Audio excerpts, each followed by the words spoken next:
futebol e religião, porque isso são temas polêmicos, e isso pode agredir alguém. Nunca houve uma briga, é algo impressionante, é um grupo gigantesco.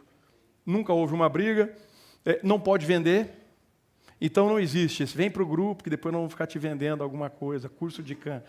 Não tem venda. Não tem venda, não tem nada disso. E o grupo vai criando subgrupos. Hoje são vários. Nós temos um chamado Key Account Management, agronegócios, tecnologia, inteligência artificial, saúde mental, autodesenvolvimento. Esse está bombando. Ainda bem que a gente tem gente de peso, como o Isomar, que está aqui, e outras pessoas moderando esse grupo. A gente tem um chamado eventos, livros e filmes, onde as coisas estão lá dentro, e tem o New Directions, que é original. Vocês são convidados a participar. Vocês têm aqui 2 QR Codes. O primeiro QR Code te joga no WhatsApp, o segundo QR Code te joga no LinkedIn. O que acontece? O webinar com uma frequência enorme, vocês vão ver a agenda de webinários agora, e pelo menos 4 a 6 eventos presenciais por ano. Antigamente era 1, hoje estão acontecendo 6, mais ou menos desse porte aqui. Então, vocês são convidados demais a participarem. Quem quiser compartilhar foto, tem essas dicas aí de arroba e de hashtags. Isso ajuda, porque a maior dificuldade de ter uma atividade voluntária é que a quantidade de pessoas que têm tempo naquele momento para divulgar ou para contribuir, ela é sempre muito pequena. Então não importa você ter lá 5.000 pessoas. Das 5.000 pessoas eu vou ter uma fração mínima que nessa data consegue contribuir. Então você precisa crescer todo dia para que sempre exista oxigênio e sempre exista gente chamando mais gente, trazendo mais conteúdo e fazendo esse movimento funcionar. Essa é a razão pela qual eu coloquei isso aqui. Um dos pedidos é: traga pessoas em quem você confia, que vão se beneficiar do que existe e vão somar. Isso é hiper rico. Também é hora de celebrar um pouquinho, porque é muito tempo com essa comunidade. E francamente, eu pessoalmente sempre celebrei nada. Eu, quando consegui uma coisa, já estava preocupado, ok, qual o próximo passo? Qual o próximo passo? E o meu ápice de celebração era parabéns. Eu descobri que eu estou completamente errado, você aprende isso com o tempo, e resolvi dar uma ousada. Então, essa eu fiz escondido do time, eu fiquei pesquisando na internet onde é que eu ia encontrar uma história diferente para criar um prêmio. E nasceu, portanto, o prêmio Flying Pig, que nada mais é do que um porquinho voador. Vocês estão vendo a foto. Esse porquinho voador, ele deriva da cultura chinesa. Existe uma frase na China, como outras que nós temos aqui, que ela fala o seguinte: isso só irá acontecer quando um porco voar. Entretanto, as coisas acontecem. Essa comunidade cresceu exponencialmente, de turmas mínimas. Olha aqui quanta gente está aqui discutindo, mas um monte de gente online, a quem eu agradeço, discutindo esse tema. E nós estamos crescendo como gente. Logo, o impossível parece que está acontecendo. Então, esse porquinho tem que estar muito feliz sempre. Você vê que ele está sorrindo, olhando para cima e com as 2 asinhas. E toda vez que um grupo de pessoas se destacar num determinado tema dentro da comunidade, a comunidade mesmo vai indicar quem são as pessoas que deveriam receber esse prêmio. Na semana passada, houve um evento e nós tivemos 3 pessoas homenageadas. Hoje, nós vamos ter 4. E eu quero começar pela homenagem, muito rápido, mas que vai ser muito positivo. Essa homenagem de hoje, ela vai começar com o Fábio Florense, que está aqui, ele não sabe. Fábio, vem cá rapidinho. O Fábio Florense, ele é um exemplo, ele faz ginástica todo dia. Eu só faço ginástica por causa dele, porque ele posta, e ele é um tremendo malhador. Obrigado. A sua contribuição é incrível. Muito obrigado. Está aqui. Ele veio de Belo Horizonte especialmente para o encontro, e aqui eu tenho a notícia, que a Account lida muito com supply chain, não? A cadeia de supply chain global segurou os porquinhos na importação no Canadá e os porquinhos chegaram 5 dias depois. O seu porquinho chegará e eu vou te entregar ele em mãos. Enquanto isso, você volta para BH com Vale Porquinho. Voando. Obrigado, Fábio.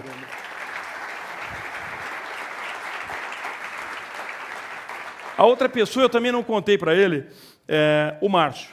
O Márcio está vindo aqui. O Márcio é um dos maiores entusiastas de Key Account e, digo, um dos mais malucos de todos que eu conheço, porque ele resolveu que implantar Key Account numa empresa gigantesca. E aí eu lembro da primeira conversa, perguntei, mas Márcio, você vai começar com um piloto? Vou sim, com todas as grandes redes de varejo e com todos os distribuidores. Eu falei, só isso que você vai fazer? É. E aí eu acho que ele merece, porque ele veio hoje contar para a gente como é liderar exatamente isso. Obrigado, Márcio. Obrigado. Você sempre surpreendendo. Obrigado. O seu porquinho chegará em Campo Belo voando em breve.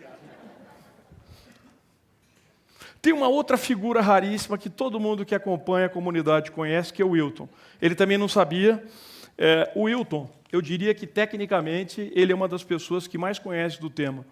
Francamente, ele conhece bem mais do que eu.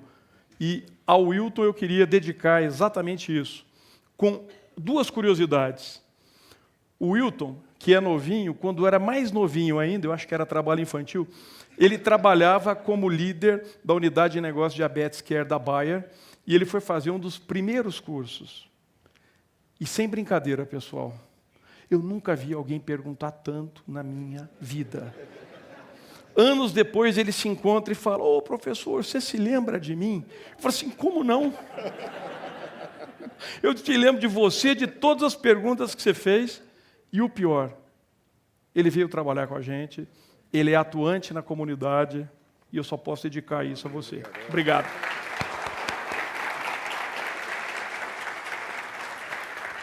Agora, como não podia deixar de ser diferente, é a última homenagem para a gente começar a trabalhar, eu tenho um agradecimento muito especial à escola, porque não é comum, saibam disso, uma escola criar isso aqui para um professor convidar uma comunidade que não tem fins financeiros.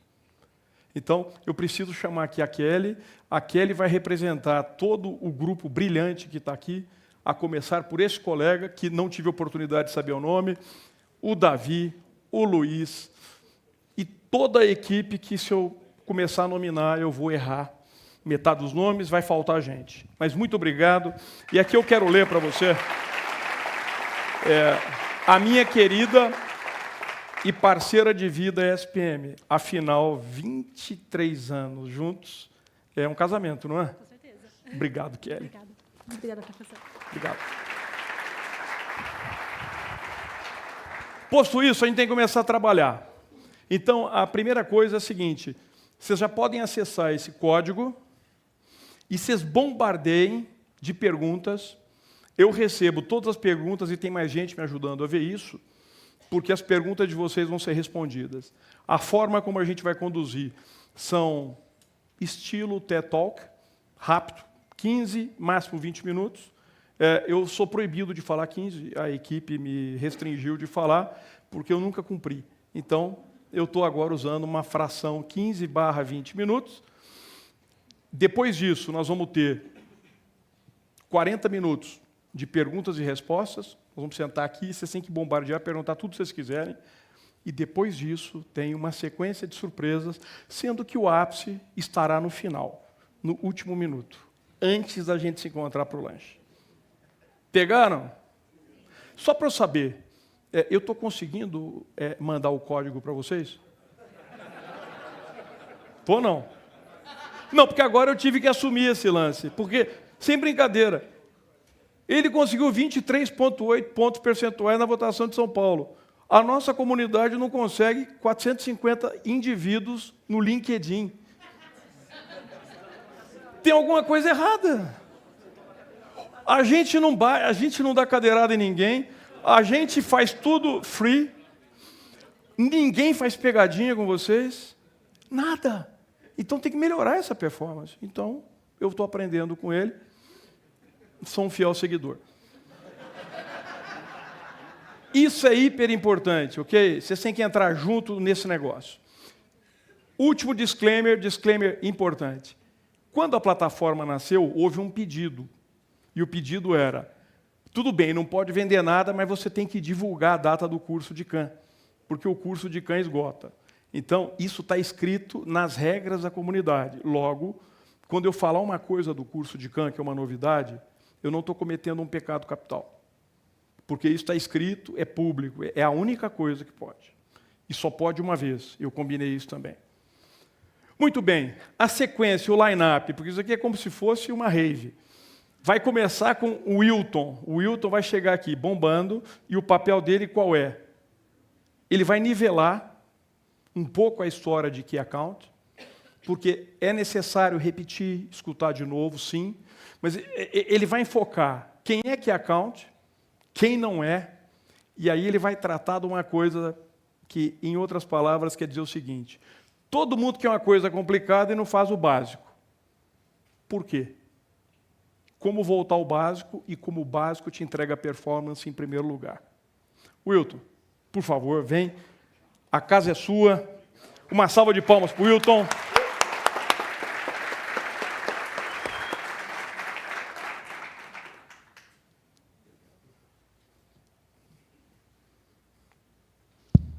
Boa noite, pessoal. Boa noite. Tudo bem? Bom, eu não posso perder a oportunidade, né? Ladies and gentlemen, it's time! Obrigado. Já posso descer. Muito obrigado. Bom, pessoal, primeiro, gostaria de agradecer pela oportunidade, por vocês estarem aqui, por todos da comunidade Indirect, em especial o Adriano, mas também todas as pessoas que trabalham nos bastidores, tem galera ali na produção da mídia, tem o pessoal aqui fazendo a tradução simultânea, então tem muita gente lutando e atuando para que esse evento maravilhoso acontecesse, e vocês que são a etapa principal e a mais importante de tudo isso. Bom, como o Adriano falou, a minha ideia é conversar um pouquinho com vocês hoje sobre quem é o Key Account, e aqui eu não estou falando do profissional, estou falando muito mais da conta-chave. Quem não é, a gente deveria tomar um pouco mais de cuidado, porque às vezes a gente acaba investindo muito recurso, muito dinheiro, muito tempo, em um tipo de cliente que não vai entregar o resultado que o Key Account merece, e alguns fundamentos essenciais. Bom, acho que todo mundo já, ou boa parte do pessoal que está aqui já me conhece, o Adriano falou um pouquinho da minha história, então eu vou passar um pouquinho mais rápido. Daqui a pouco a gente põe um QR Code ali que vai a gente poder se conectar no LinkedIn, mas é super fácil, não tem tantos Wilton por aí, né? O nome ajuda nessa hora, e acaba sendo uma forma de diferenciação natural. Acho que meus pais não pensaram nisso, mas funcionou. Primeiro, todos os clientes grandes devem ser classificados como Key Account. Por que eu falo isso? Porque é muito comum nós pensarmos no Key Account e falar, bom, o que é o Key Account? É o cliente grande da empresa, né? Alguns chamam, inclusive, só de grandes contas. E a gente quer mostrar que dentro da metodologia, dentro do conceito, dentro da estratégia de Key Account Management, nós não temos somente o cliente grande. Tamanho é importante, relevância é importante, mas existem outros fatores tão importantes quanto, até diria mais importantes, que vão determinar se um cliente é um Key Account ou não é um Key Account. E depois vamos falar um pouquinho do Back to Basic, vamos voltar um pouquinho para o básico, mas que funcione e gera resultado. Bom, quando a gente pensa num cliente Key Account, nós estamos falando de um cliente que não gera somente um grande volume, mas estamos falando de um cliente que, acima de tudo, é um parceiro estratégico. Nós temos a estratégia do nosso negócio e nós precisamos olhar para os clientes que estão no mercado e falar quais desses clientes podem me ajudar a executar da melhor forma a minha estratégia. Esse é o principal fator para nós tomarmos conta e falarmos, esse pode ser um Key Account. Só isso faz sentido? Não. Você precisa entender se ele colabora com você e se ele permite desenvolvimento em conjunto. Porque, às vezes, o cliente ele é muito grande, mas ele não abre uma via de colaboração, ele não abre uma via de desenvolvimento, e isso pode fazer com que você não trate ele como Key Account. Imagino que alguém deve estar pensando, Wilton, mas se ele é grande e ele não é meu Key Account, como que eu trato ele? Porque ele tem impacto no meu resultado, no meu PNL, na minha meta mensal. A gente vai falar um pouquinho sobre isso daqui nos próximos slides. Bom, em resumo, uma maneira da gente criar um gatilho mental que facilita, se nós estamos lidando com um cliente que é Key Account ou não, é pensar, se eu sou um Key Account para ele, que é a minha visão como fornecedor, ele é um Key Supplier, ou seja, ele olha para mim como um Key Supplier, ele entende como eu sou um parceiro, um fornecedor, que gera um resultado diferenciado para ele. Se esse cliente me enxergar como Key Supplier, com certeza eu posso ser um Key Account para ele. Se ele não me enxergar como Key Supplier, ou seja, eu faço tudo certo, eu traço o plano correto, eu traço a estratégia de atendimento correta, eu traço uma proposta de valor vencedora, eu sou impecável na execução, e mesmo assim ele não me enxerga como Key Supplier, então talvez ele não deva ser o meu Key Account. E eu preciso gerenciar o meu portfólio de clientes para poder buscar o cliente que faça mais sentido e aquele que eu vou poder identificar como meu Key Account. Então, quais seriam os critérios ideais? O primeiro critério que eu compartilharia com vocês é a conexão com a nossa estratégia. E aqui, quando a gente pensa no dia a dia prático dos negócios, começam os primeiros desafios. Porque nós sabemos que, muitas das vezes, a nossa própria empresa não está com a sua estratégia claramente definida. Ou, se ela está definida, ela não está claramente comunicada. Ou, se ela está comunicada, ela não está claramente cascateada para os canais que vão, de fato, fazer a sua conexão. Mas, se eu estou dentro desse negócio, eu preciso conhecer a estratégia da minha empresa. E se eu conheço bem a estratégia da minha empresa, eu sou capaz de olhar para o mercado e falar quem se conecta melhor com a minha estratégia. A conexão não precisa ser perfeita, aliás, geralmente ela não vai ser. Mas ela precisa ser coerente o suficiente, estruturada o suficiente para que gere o melhor resultado. Segundo fator, eu preciso avaliar a minha força nesse cliente. Ou seja, o quanto ele está disposto a fazer negócios comigo, o quanto eu sou importante para ele, o quanto eu sou relevante para ele. Porque muitas das vezes o cliente está lá, ele está conectado com a minha estratégia, mas ele fala, olha, você e qualquer outro fornecedor, tanto faz. É um fornecedor, um cliente com perfil muito transacional, é um cliente que está muito relacionado a preço, é um cliente que só olha fatores ligados a preço, prazo, condição mínimas para poder conversar. E isso cria algumas barreiras para gerar novos negócios. Então, é difícil considerar um cliente como Key-Account, que eu quero falar com ele de construção em conjunto, de gerar mais valor para daí capturar mais valor, e ele está simplesmente falando, não, eu prefiro pegar o valor que você já tem, ou seja, eu prefiro explorar o seu negócio, eu prefiro tirar proveito da nossa relação do que construir uma relação. E o terceiro fator, obviamente, é o quanto esse cliente é atrativo. Porque se esse cliente não é atrativo, não faz sentido ele estar comigo. E, obviamente, na atratividade, nós também levamos em consideração o volume. Se ele é grande, se ele é robusto, se ele tem capacidade financeira. Aqui, nesse ponto, eu diria que vai entrar um pouco mais esse conceito nosso do tipo, poxa, o Key-Account é um cliente grande. Mas é muito importante não se ater somente a esse fator, e não somente ater a volume de compras, mas também outros fatores, porque, às vezes, ele tem um volume elevado conosco, mas existem outros que o volume naquele momento é pequeno, mas porque eu tenho uma penetração pequena na operação daquele cliente. Ou seja, o meu customer share é pequeno. Se eu vender mais para ele dentro da operação que ele já tem, eu tenho capacidade e potencial de crescer cada vez mais. Diria que esses três fatores fazem uma diferença na hora de nós definirmos se é um Key-Account ou se não é um Key-Account. Bom, e o pensamento é, o que nós fazemos com os outros clientes? Né? Tudo bem, entendi que eu estou conectado com o negócio, que eu tenho força, que ele é atrativo. O mix ideal disso me gera a tendência de que esse cliente pode ser meu Key-Account. A primeira questão que nós temos que pensar e quebrar alguns mitos é gestão de portfólio. Eu não posso pensar só Key-Account. Quando eu estou olhando a minha cadeira comercial, eu preciso entender que existem clientes que são estrela, ou seja, aquele cliente que ele é um Key-Account, na minha visão, eu quero conquistar, ele é atrativo, mas a minha força é pequena. Eu vou tratar ele de uma forma, eu vou investir mais, eu vou alocar mais recursos, eu vou querer acelerar o crescimento com esse cliente. Existem clientes que nós classificamos como estratégico. Esse cliente é um cliente que é o mundo ideal. Ele é atrativo e eu tenho força nele. E os negócios fluem, os negócios funcionam. E o meu papel é conseguir crescer no volume de negócios, é crescer e intensificar a relação, mas é estratégico, é pontual, eu sei o momento que eu invisto, a hora que eu paro de investir. Nós temos o cliente que é status. Ele gosta de nós muito mais do que nós gostamos dele, ou seja, ele não é tão atrativo, mas nós temos uma grande força. Esse cliente, eu vou fazer o possível para poder rentabilizar, mas eu não vou gastar tanto esforço, porque, naturalmente, o que nós entregamos para ele já é suficiente. E agora, o transacional. O transacional é aquele que a gente, infelizmente, está mais acostumado no nosso dia a dia. É aquele que simplesmente quer uma transação. Se o preço está bom, ele compra. Se o preço está ruim, ele não compra. Se o prazo está bom, ele fecha negócio. Se o prazo está ruim, ele não fecha negócio. E, para isso, o que eu vou fazer? Eu vou atuar como oportunidade. Simples assim.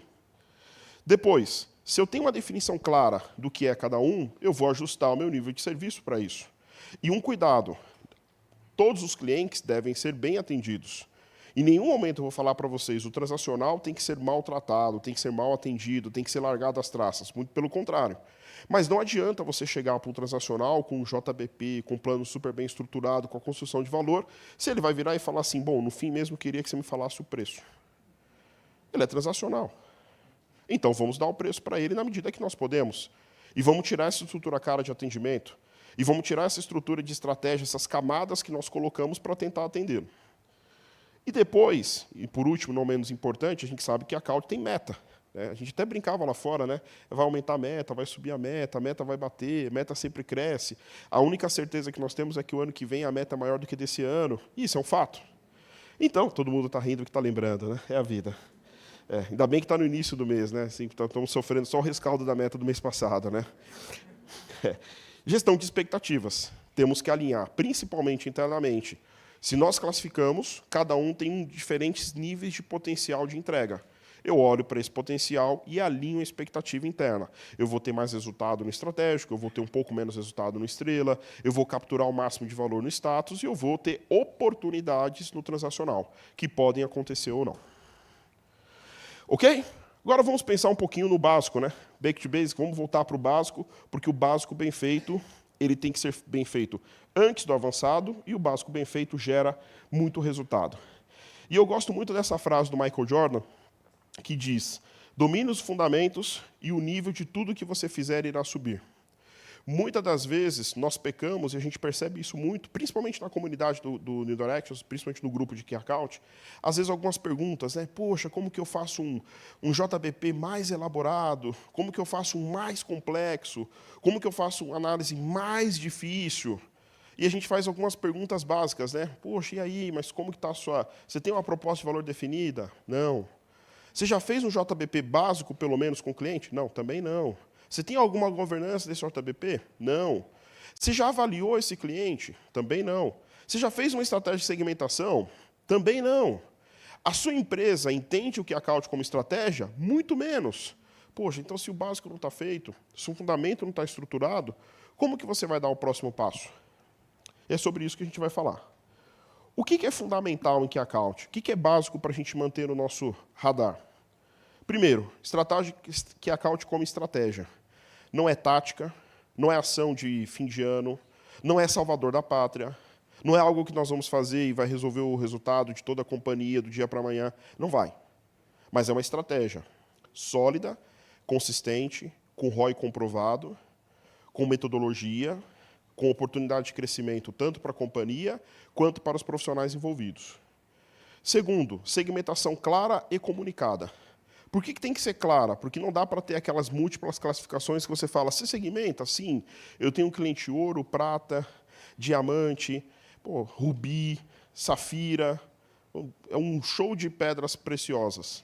Mas você fala, e aí, como é que funciona cada um deles? Ah, isso eu já não sei, é muito complicado, vou pegar no manual. E aí puxa aquele manual enorme, aquela apresentação extensa, você fala, bom, mas o time que trabalha não sabe que segmentação é essa. E ela é comunicada porque ela tem que ser de conhecimento da companhia, não somente das pessoas que estão ali operando. Proposta de valor clara, bem definida, e JBP. Esse é o nosso fundamental que a gente não pode sair.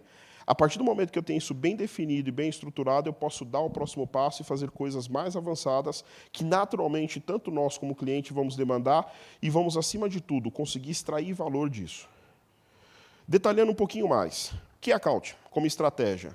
Primeiro, a alta gestão tem que participar. É ilusão achar que nós vamos conseguir implementar uma estratégia de Key Account envolvido somente o gerente comercial, o gerente de Key Account que acabou de ser recém-contratado. Por quê? Porque Key Account é uma estratégia que vai mexer com a companhia. E você tem que tomar escolhas difíceis, decisões complexas. Todos os envolvidos devem saber da estratégia. Não pode simplesmente uma pessoa ou outra ter conhecimento. A companhia precisa respirar a visão de Key Account. E ações pontuais não vão gerar o resultado.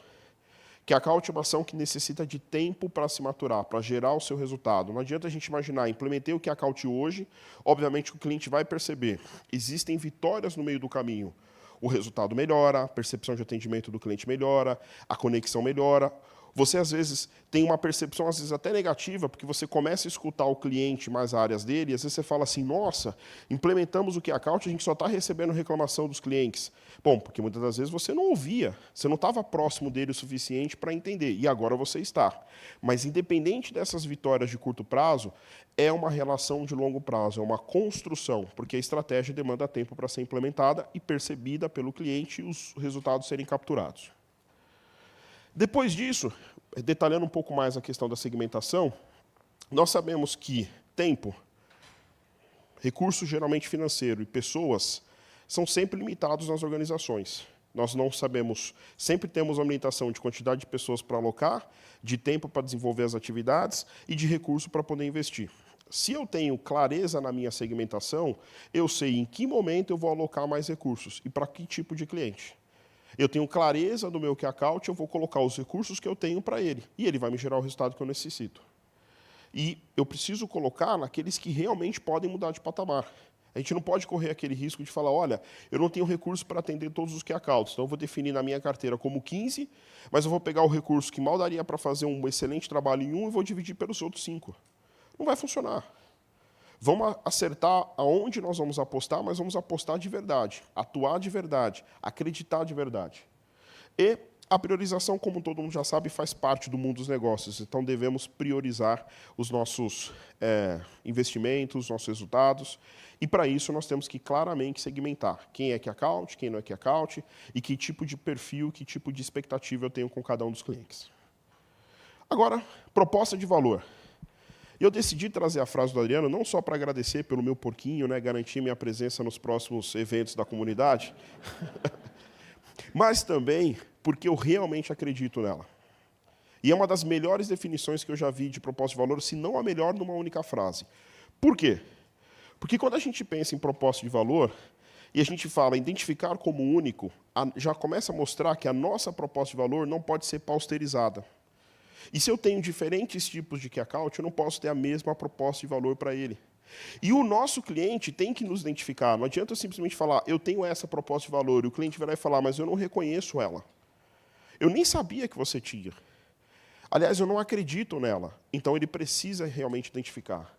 Quando a gente fala de especial, se ela é boa, se ela funciona, se ela faz a diferença, o cliente vai entender como especial. Porque ele vai saber que não é todo mundo que faz para ele. E, para o final, acho que é a parte mais relevante, que é, por isso é o motivo de escolha do nosso target. Quando a gente fala motivo de escolha, já começa a mostrar o seguinte, proposta de valor é negócio.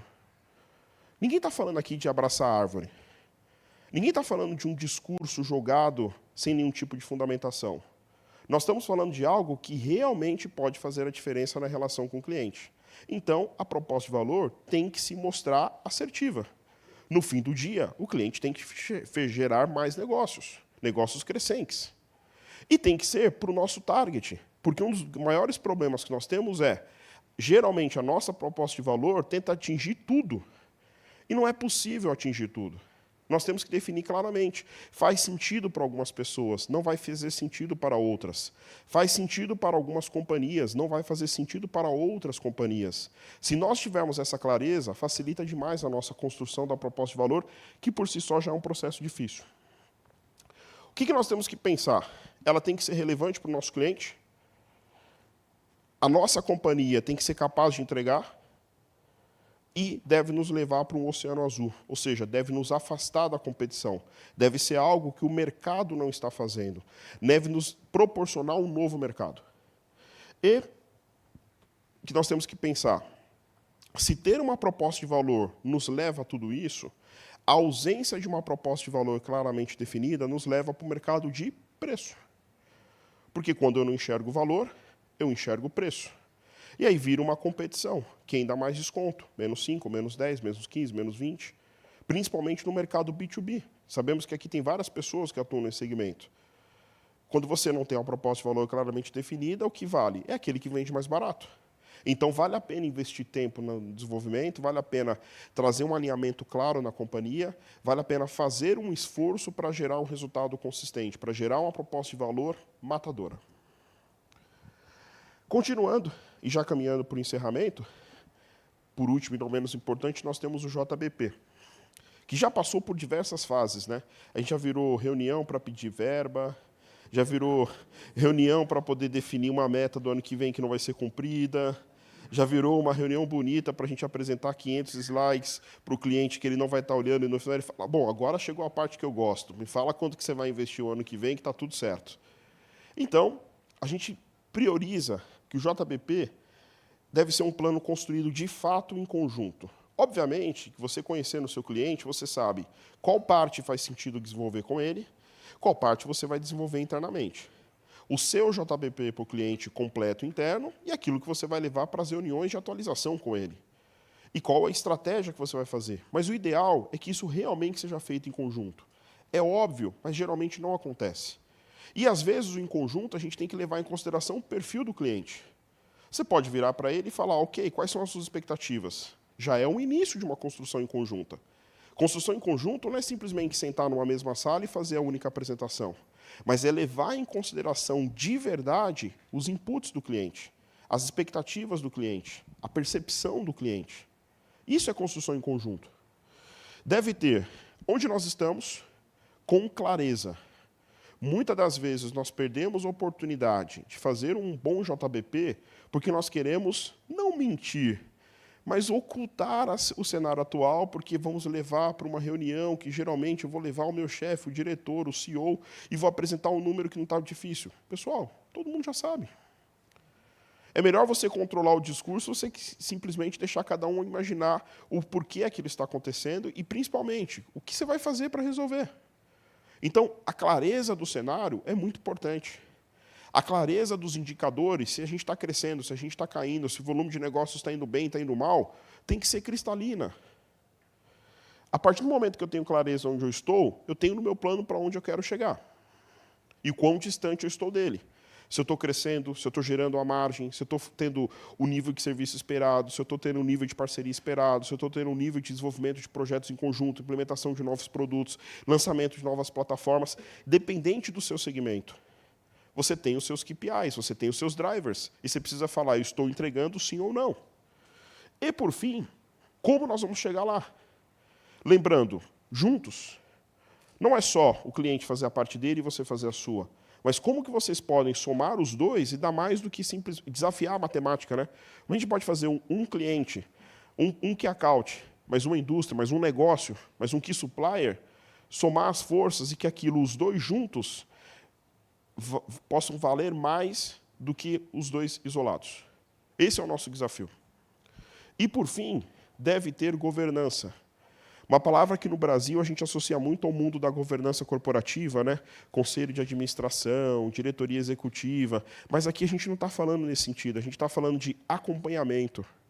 Nós estamos falando das pessoas na companhia pegar aquele JBP e falar, eu tenho um plano a ser seguido, eu tenho uma ação a ser desenvolvida, eu tenho um KPI a ser alcançado, em conjunto. E a pergunta é, estamos chegando? Não estamos chegando? O que precisamos fazer para corrigir a rota? Não é apenas conceitual, mas é prático. Gostaria de encerrar agradecendo e deixando uma frase para vocês, do Peter Drucker, que diz, a cultura come a estratégia no café da manhã. E isso é muito importante nós lembrarmos porque nós temos uma definição, muitas das vezes, clara sobre o que é o key account, sobre o que é a estratégia, sobre como executar. Mas, muitas das vezes, nós nos deixamos levar pela operação, pela cobrança, pelas expectativas internas e perdemos a rota. Não vamos deixar isso acontecer. Não deixe que a cultura negativa coma a sua estratégia no café da manhã. Muito obrigado.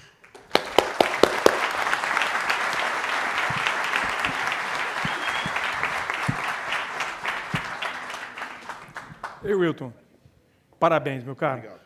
Eu considero essa a melhor síntese em 15 minutos de todo o fundamento de Khan que eu vi em toda a vida. De verdade, foi impressionante. Eu gravei, tá? Depois eu quero passar para você. Eu quero aproveitar e fazer dois comentários rápidos. O primeiro, agradecer quem está entrando na via online, porque a gente tem que entender que se tornou um evento híbrido.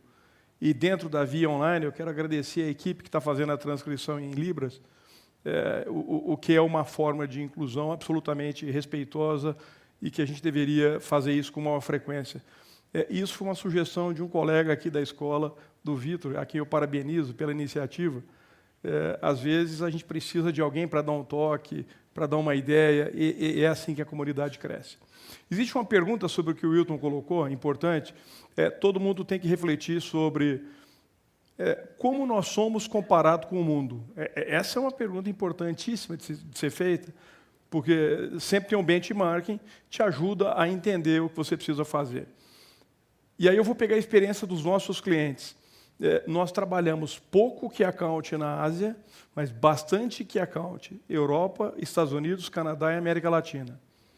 É absolutamente a mesma curva normal de distribuição, de experiência, de competência, exatamente igual a nós. Então, tem gente que não entende nada, tem gente que entende muito. No que eles são melhores do que nós? Que account global. Eles aprenderam a entender como operar isso muito bem. Então, você vai ter key accounts que são regionais, que se interconectam com key accounts globais, e isso funciona harmonicamente. Aqui no Brasil, a gente tem uma situação, eu vou tratar depois disso, que ela é híbrida, em que eu tenho um key account nacional, entretanto, eu tenho braços regionais. E essa turma bate cabeça. A gente precisa aprender a melhorar isso. A segunda questão agora eu me refiro mais à América do Norte e Europa. Eles respeitam mais a relação processos, tecnologia, pessoas, essa combinação. Então, são mais disciplinados. Quem é mais disciplinado, de fato, consegue ter uma performance superior. Isso combina com uma palavra que gerou um livro, que é grit, que esse livro se chama, em português, alguma coisa, se eu não me engano, é perseverança. Por que esse livro é importante? Por que eu estou citando aqui? Porque não necessariamente eles sabem mais. Não é quem tem o maior QI que vai performar melhor. Mas sim, quem não cansa, quem persevera, quem é fiel ao modelo e quem faz todo dia. Essa é a forma que eu vejo acontecer em mercado norte-americano e mercado europeu. Em termos de América Latina, eu vejo uma situação absolutamente similar à nossa. Logo, em síntese, precisamos sentir síndrome de cachorro que caiu do caminhão de mudança? Absolutamente não. Absolutamente não. Os nossos melhores estão no nível dos melhores de qualquer lugar do mundo. Os nossos que estão engateando estão no mesmo nível de quem está engateando. Onde está a oportunidade? Pegar isso que eu falei. Grit, perseverança. Aguentar o modelo. O modelo cansa. O modelo perturba. Tem uma hora que as pessoas chegam e falam assim, não me fale mais a palavra JBP. Não existe Key Account Management sem JBP. Essa é a má notícia. Ok? Então, agora o convite muda, nós vamos para uma outra angulação, e eu queria convidar a vir aqui a Alessandra Morita. A Alessandra, essa é a beleza, tá? Você pode se apresentar melhor, é óbvio, mas a Alessandra é muito querida. Primeiro, muito obrigado. Ela é uma jornalista. E como toda jornalista, isso foi uma coisa que eu aprendi, Alessandra, eu espero que eu não instigue o seu lado mais tenso, mas como toda jornalista, elas sabem como perguntar, como descobrir e como tirar o seu segredo mais secreto. E quando você vê, saiu sem querer em off. Isso eu acho que é uma coisa que eu não dou conta de fazer. Usando essa habilidade toda, usando toda a habilidade técnica, toda a experiência dela, ela entendeu o que é o outro lado do varejo.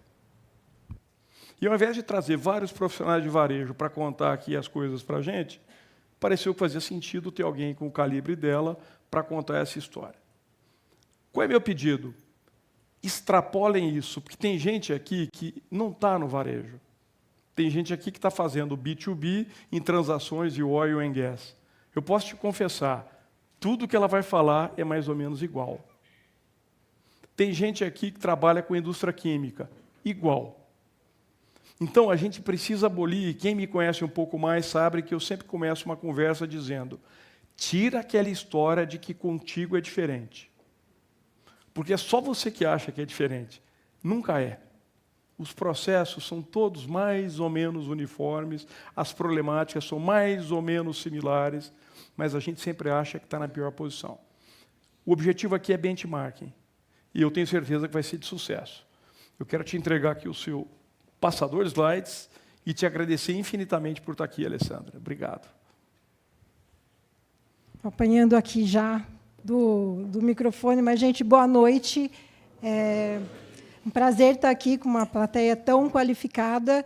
Gostaria de agradecer ao convite ao Wilton, ao professor Adriano, e dizer para o professor que a profissão de jornalista, ultimamente, anda meio subvalorizada, então eu agradeço as palavras, porque o que eu mais ouço é assim, isso é coisa da Globo, enfim.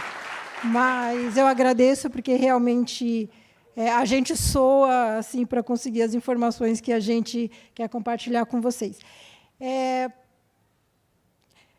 Quando eles me convidaram, né, o tema que surgiu, até dado aí ao meu background, foi varejo alimentar, e a ideia é falar um pouco de performance de algumas contas-chave e trazer alguns insights para vocês sobre o relacionamento varejo e indústria. Eu digo que é uma ousadia querer falar de tudo isso em apenas alguns minutos, mas a gente vai trazer algumas nuances, assim, as mais importantes aí, que são mais para a gente refletir, que eu acho que refletir é o que a gente precisa sempre, né? Mas quem é essa pessoa, né, que vem aqui para querer falar tanto em tão pouco tempo? Bom, eu cubro o varejo alimentar há 27 anos. Eu sou formada em jornalismo, obviamente, tenho pós-graduação em economia para jornalistas, é uma área que eu gosto muito, economia. Eu faço parte do LinkedIn Creators para a área de varejo, e sou head de conteúdo da SA+, ecossistema de varejo, que começou como supermercado moderno, depois virou SA Varejo, agora é SA+, ecossistema. E aqui eu só quero fazer um parênteses para vocês, não é merchan, só para entender um pouco do background.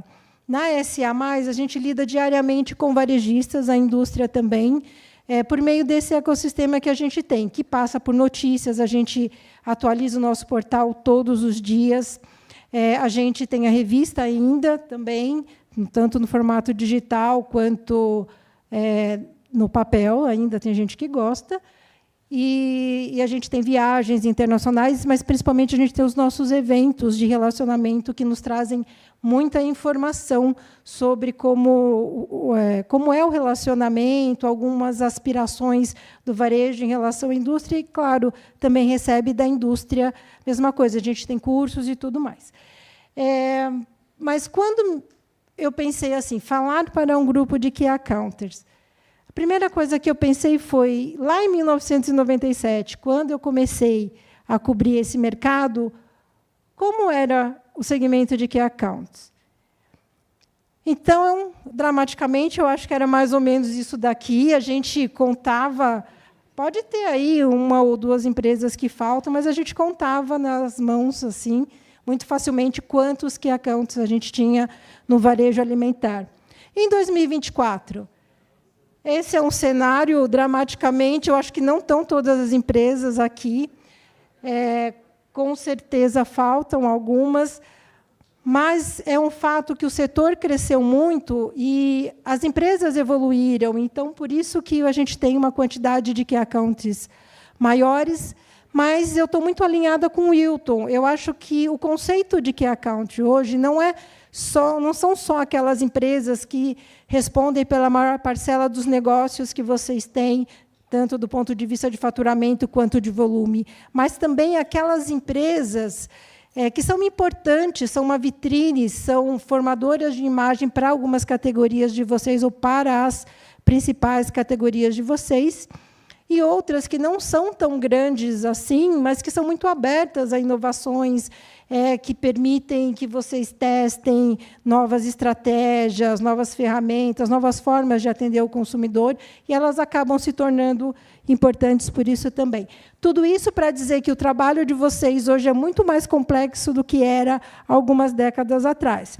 E, considerando essa complexidade, a gente quer trazer para vocês duas frentes aqui de reflexões de informações. Primeira, diz respeito a uma movimentação mesmo desse mercado. Como é que ele está? Fazer um highlight, uma fotografia sobre algumas das principais contas que existem no mercado e falar, como eu comentei, sobre alguns insights do relacionamento varejo e indústria.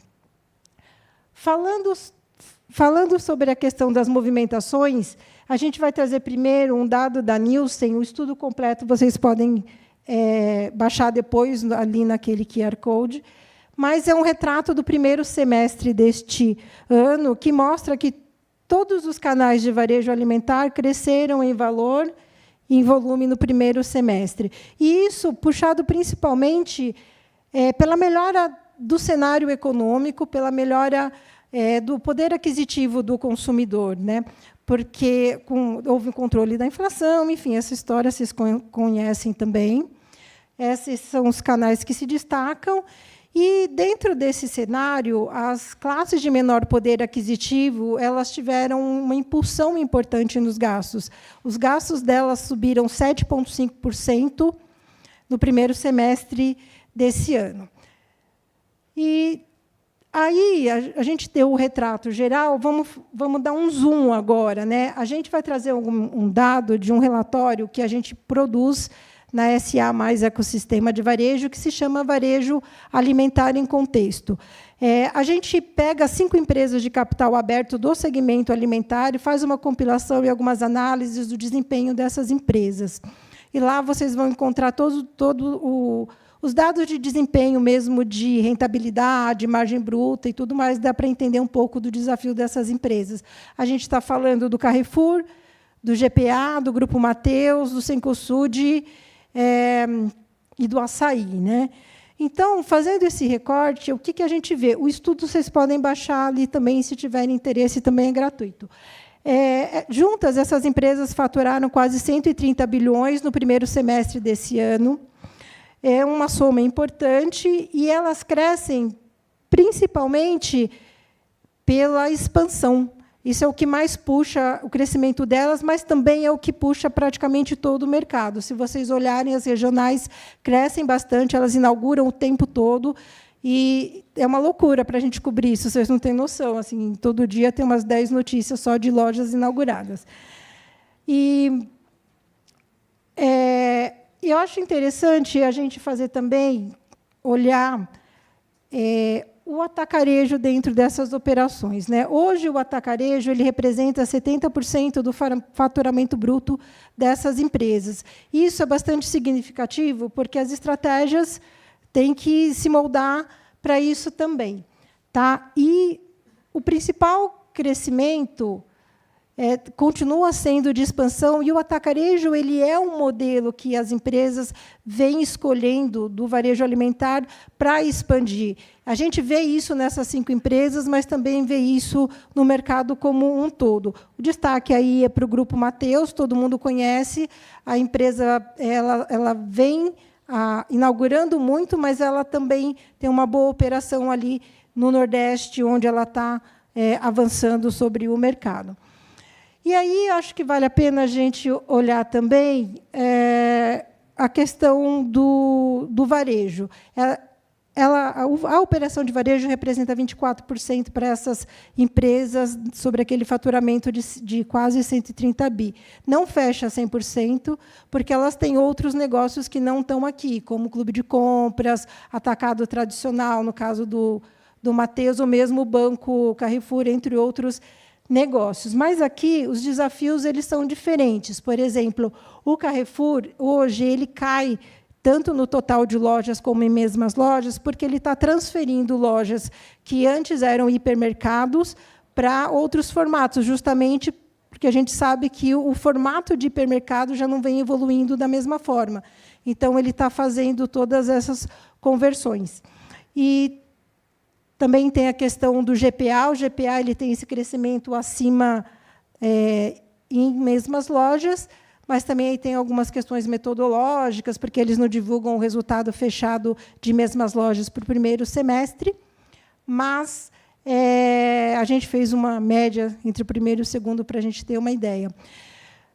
Uma coisa assim que é fato, esse highlight sobre essas contas-chave, elas mostram, principalmente, quando a gente olha o nosso estudo, que existe aí um desafio grande de margem. Essas empresas precisam recompor a margem, assim como o varejo regional também. E não tem dúvidas que parte dessa resposta para o varejo ela está calcada no relacionamento delas com vocês, com o pessoal da indústria, e também para quem não é atendido diretamente via distribuidor. Então, a outra vertente que a gente vem aqui para conversar um pouco mais com vocês é justamente sobre esse relacionamento entre varejo e indústria. A gente traz alguns insights, como eu falei, que a gente ouve muito nos nossos eventos. A gente tem um curso que a gente chama de Revolução Comercial, que fazem parte da aula um executivo da indústria, um executivo do varejo, para discutir essas nuances também. Então, tem muito disso que a gente traz aqui para compartilhar com vocês. E aí a gente pega aí como exemplo o JBP. O Wilton falou bastante da questão do JBP. E não tem como a gente falar de Key Accounts, como já foi dito aqui, sem falar desse momento, porque o JBP ele reflete o relacionamento da indústria com o varejo e vice-versa. E esse momento em que vocês sentam para fazer esse planejamento com os seus clientes é um momento que reflete o nível de maturidade que vocês têm com o varejo, e também reflete a intenção que vocês têm de detalhar ainda mais esse relacionamento com eles, né, de aprofundar em novos negócios e tudo mais. Então, a gente traz aqui algumas questões que a gente chama de paradigmas e insights. Então, a primeira coisa que a gente ouve, e aqui é uma visão muito do varejo, eu sei que vocês têm uma visão da indústria muito mais acurada do que a minha, mas muitos varejistas chegam para a gente e falam isso, que a indústria chega para eles com planos já prontos e sem considerar as necessidades deles, né? A indústria, como é que eles falam? É o JBP sem o J, né? Então, assim, não, pior é que é. Claro. Claro. Ok. Bom, o JBP é o Joint Business Plan, é aquele planejamento anual que é feito entre a indústria e o varejo para as ações que vão ser realizadas no ano seguinte. Então, é colocado na mesa todos os objetivos da indústria versus todos os objetivos do varejo, olhando sempre, idealmente, que se olhe sempre o consumidor final que vocês têm em comum. E aí, a partir disso, são traçadas as estratégias e as metas e as estratégias para se chegar nesse atendimento comum aí para o varejo. Hoje em dia tem vários modelos assim, vários, não só modelos, mas níveis de maturidade de JBP. Então, você tem empresas que ainda fazem o JBP mais transacional, e aí, claro que você não consegue obter o resultado ótimo, porque está muito focado, como o Wilton falou, na questão do preço, na questão das condições. Você tem o JBP mais 360, que é um outro nível de maturidade, em que as empresas conseguem ali olhar conjuntamente, trocar informações e realmente montar um plano que é interessante para ambos. E existe uma evolução disso, que algumas indústrias estão chamando de JVC, que é o Joint Creation Value, que é um passo além do JBP, e ele não foca só um sell-out, que é o que normalmente o JBP, que é a venda ao consumidor final, foca. Ele foca uma geração, uma criação de proposta de valor para ambos os lados.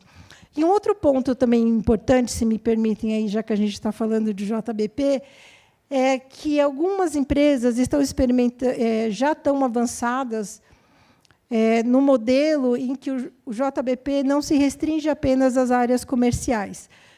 Coloca-se na mesa todo mundo que está envolvido com aquele processo. E aí a gente está falando do pessoal de supply, estamos falando do pessoal de marketing, pessoal que lida com CRM, que hoje é uma ferramenta muito importante para o relacionamento. Enfim, e aí as duas áreas do varejo e da indústria sentam para poder fazer esse planejamento anual de uma maneira mais acurada e já antevendo todos os possíveis percalços que podem acontecer ao longo do tempo. Então, o JBP é uma coisa muito, eu acho que é muito complexo, embora simples, a gente, às vezes, ele não anda como a gente queria, mas o fato é que existem diferentes níveis de JBP, de relacionamento, e não é dizer que um é pior ou melhor, mas são níveis diferentes e o mercado evolui. Então, quando o varejo diz a indústria chega com o JBP pronto, é um JBP padronizado, que é apresentado para várias empresas ao mesmo tempo, sem considerar, por exemplo, o posicionamento daquele cliente, qual é a cultura daquele cliente, e como são as lojas. Isso a gente ouve muito do varejo. Poxa, o vendedor vem aqui e ele não conhece as minhas lojas, o gerente vem aqui e ele não conhece as minhas lojas. E acabam sugerindo coisas que, às vezes, não têm muito a ver. Então, conhecer esse cliente é muito importante para personalizar os planos. E personalizar, ele é uma palavra-chave hoje em dia, porque, assim como nós, pessoas físicas, queremos cada vez coisas mais personalizadas, porque os algoritmos das redes sociais nos educam dessa forma, também os clientes dos varejos e os próprios varejistas e a gente, e vocês também, como indústrias, também querem uma relação mais personalizada. Então, isso é algo que a gente ouve muito. Outra questão que a gente ouve muito do varejo, e, na verdade, ouve muito dos dois lados, e é uma conclusão nossa, é que o varejo e a indústria chegam nesse momento de JBP, muitas vezes, focados apenas em si próprio, nos seus próprios objetivos. E aí não casa o que é o JBP, que é um planejamento conjunto, focado no consumidor e que vai gerar resultados melhores para os dois lados. Então, empatia, para cada um entender os objetivos do outro, é muito importante no relacionamento entre varejo e indústria. Entender qual é o momento dessa empresa. Então, eu sou um varejo, qual é o momento dessa indústria que está sentada comigo? O que ela está vivendo? Qual é o momento das pessoas que estão liderando essa empresa? E, da mesma forma, a indústria, entender o que está acontecendo com essa empresa. Ela está passando por um processo, por exemplo, de turnaround. Por quê? Por isso, ela tem um objetivo, ela tem uma dificuldade com margem bruta. Como eu posso ajudar? Então, entender, estar aberto a entender a necessidade do outro é extremamente importante dentro do relacionamento e deve se refletir também nesse momento de planejamento. Um terceiro ponto muito importante é tirar o foco do selim. Isso é muito interessante, porque o JBP, ou o relacionamento conjunto, ele precisa que se foque a venda ao consumidor final. E porque, crescendo na ponta, a gente potencializando as vendas lá na ponta, todo mundo vai ganhar. Essa é uma teoria muito bonita. Mas, assim, o fato é que ainda tem muitas, do mesmo jeito que tem muitos varejos focados em si próprio e focados em práticas como como é que fala? De pressão mesmo, né? Comerciais, tem muita indústria que está focada ainda no selim, que ainda tem empurra de estoque. E uma coisa muito importante para a gente tirar o foco do sellout, para vocês terem, eu não sei, assim, o que a gente ouve muito é que muitas indústrias ainda têm como meta da área comercial o selim. E como é que você vai estender para um trabalho mais colaborativo, mais 360, se os seus KPIs, os seus indicadores, não refletem, no final, a venda ao consumidor ou a satisfação desse consumidor em comum, né? Então, isso é muito importante. Outra coisa que muitas indústrias veem, eu sei que muitos varejos veem a indústria, e vocês sabem disso melhor do que eu, como alguém que vai dar para ele uma verba que ele precisa para compor o resultado dele. E isso realmente é uma coisa muito crítica. É um pouco cultural também, mas a gente, na SA, a gente está muito focado em mostrar para o varejo, com exemplos práticos, do quanto ele pode usar essa verba, não uma verba, um investimento da indústria, para gerar melhores resultados para ele no final do dia. E também a gente chegou, inclusive, a fazer algumas comunicações, assim, matérias, fazendo conta, sabe? Pegamos uma indústria e como é que é usando só a verba assim, como é que é usando para fazer tal coisa, gera mais vendas, com os números fictícios, mas fizemos. E um outro aspecto bastante importante, quando a gente fala disso, às vezes o varejo não se conscientiza disso, mas eu acho que o Wilton falou um pouco sobre isso. A gente sabe que a indústria consegue disponibilizar um investimento 1, 2, 3 vezes, mas, se o resultado não vem, se o recurso não é usado adequadamente, o varejo deixa de ser prioridade, e quem passa a ser prioridade é outro varejo que faz esse uso melhor. Então, esse é o tipo de conscientização que a gente tenta tá também nessa jornada com o varejo. Um outro ponto importante também é a questão de que os varejistas não compartilham dados. Eu imagino que vocês têm dificuldades com muitos varejistas ainda em relação a isso. E o que a gente ouve deles nesse aspecto é o seguinte: eu compartilhei o dado, mas não foi feito nada em cima do dado. Então, é muito importante que a gente mostre para os nossos clientes o que acontece quando ele fornece o dado, as possibilidades e, se possível, trazer exemplos, sem citar, obviamente, tem sempre questões aí éticas e de dados, né, privados e tudo mais, e tentando, nesse trabalho de formiguinha, mudar essa cultura. A gente tem varejistas que já estão trabalhando bem com isso, tem varejistas que já estão criando áreas, tem tantos dados, e já estão criando áreas de monetização dentro da empresa para poder usar melhor essas informações junto com o varejo, e o próprio Retail Media está aí para essa finalidade. E aí, por último, eu queria falar sobre os indicadores. Eu já comentei, é importante a gente calibrar os indicadores com os objetivos do JBP, com os objetivos comuns. Então, além do sellout, NPS do cliente é importante, dependendo do que for, nível de estoque, enfim, as empresas têm que estar juntas nessa jornada. E eu queria voltar um pouco na questão da personalização, porque eu lembrei de um caso concreto, eu acho que ilustra bem a importância da gente pensar em cada cliente dentro da sua necessidade. A gente estava num evento com o pessoal de uma rede premium da capital paulista, né, aqui de São Paulo, e eles falaram o seguinte: para a gente, às vezes a indústria chega com coisas padronizadas e a gente não consegue usufruir desse benefício. Por exemplo, barraquinhas de festa junina. O que foi justamente esse exemplo que a pessoa deu.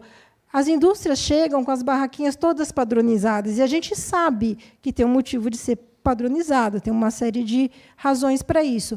Mas o que essa varejista disse, eu não consigo usar nas minhas lojas, porque as minhas lojas têm um padrão visual clean, mais voltado aí para um consumidor que quer uma loja mais light, tal, mais clean, e ela não consegue usar.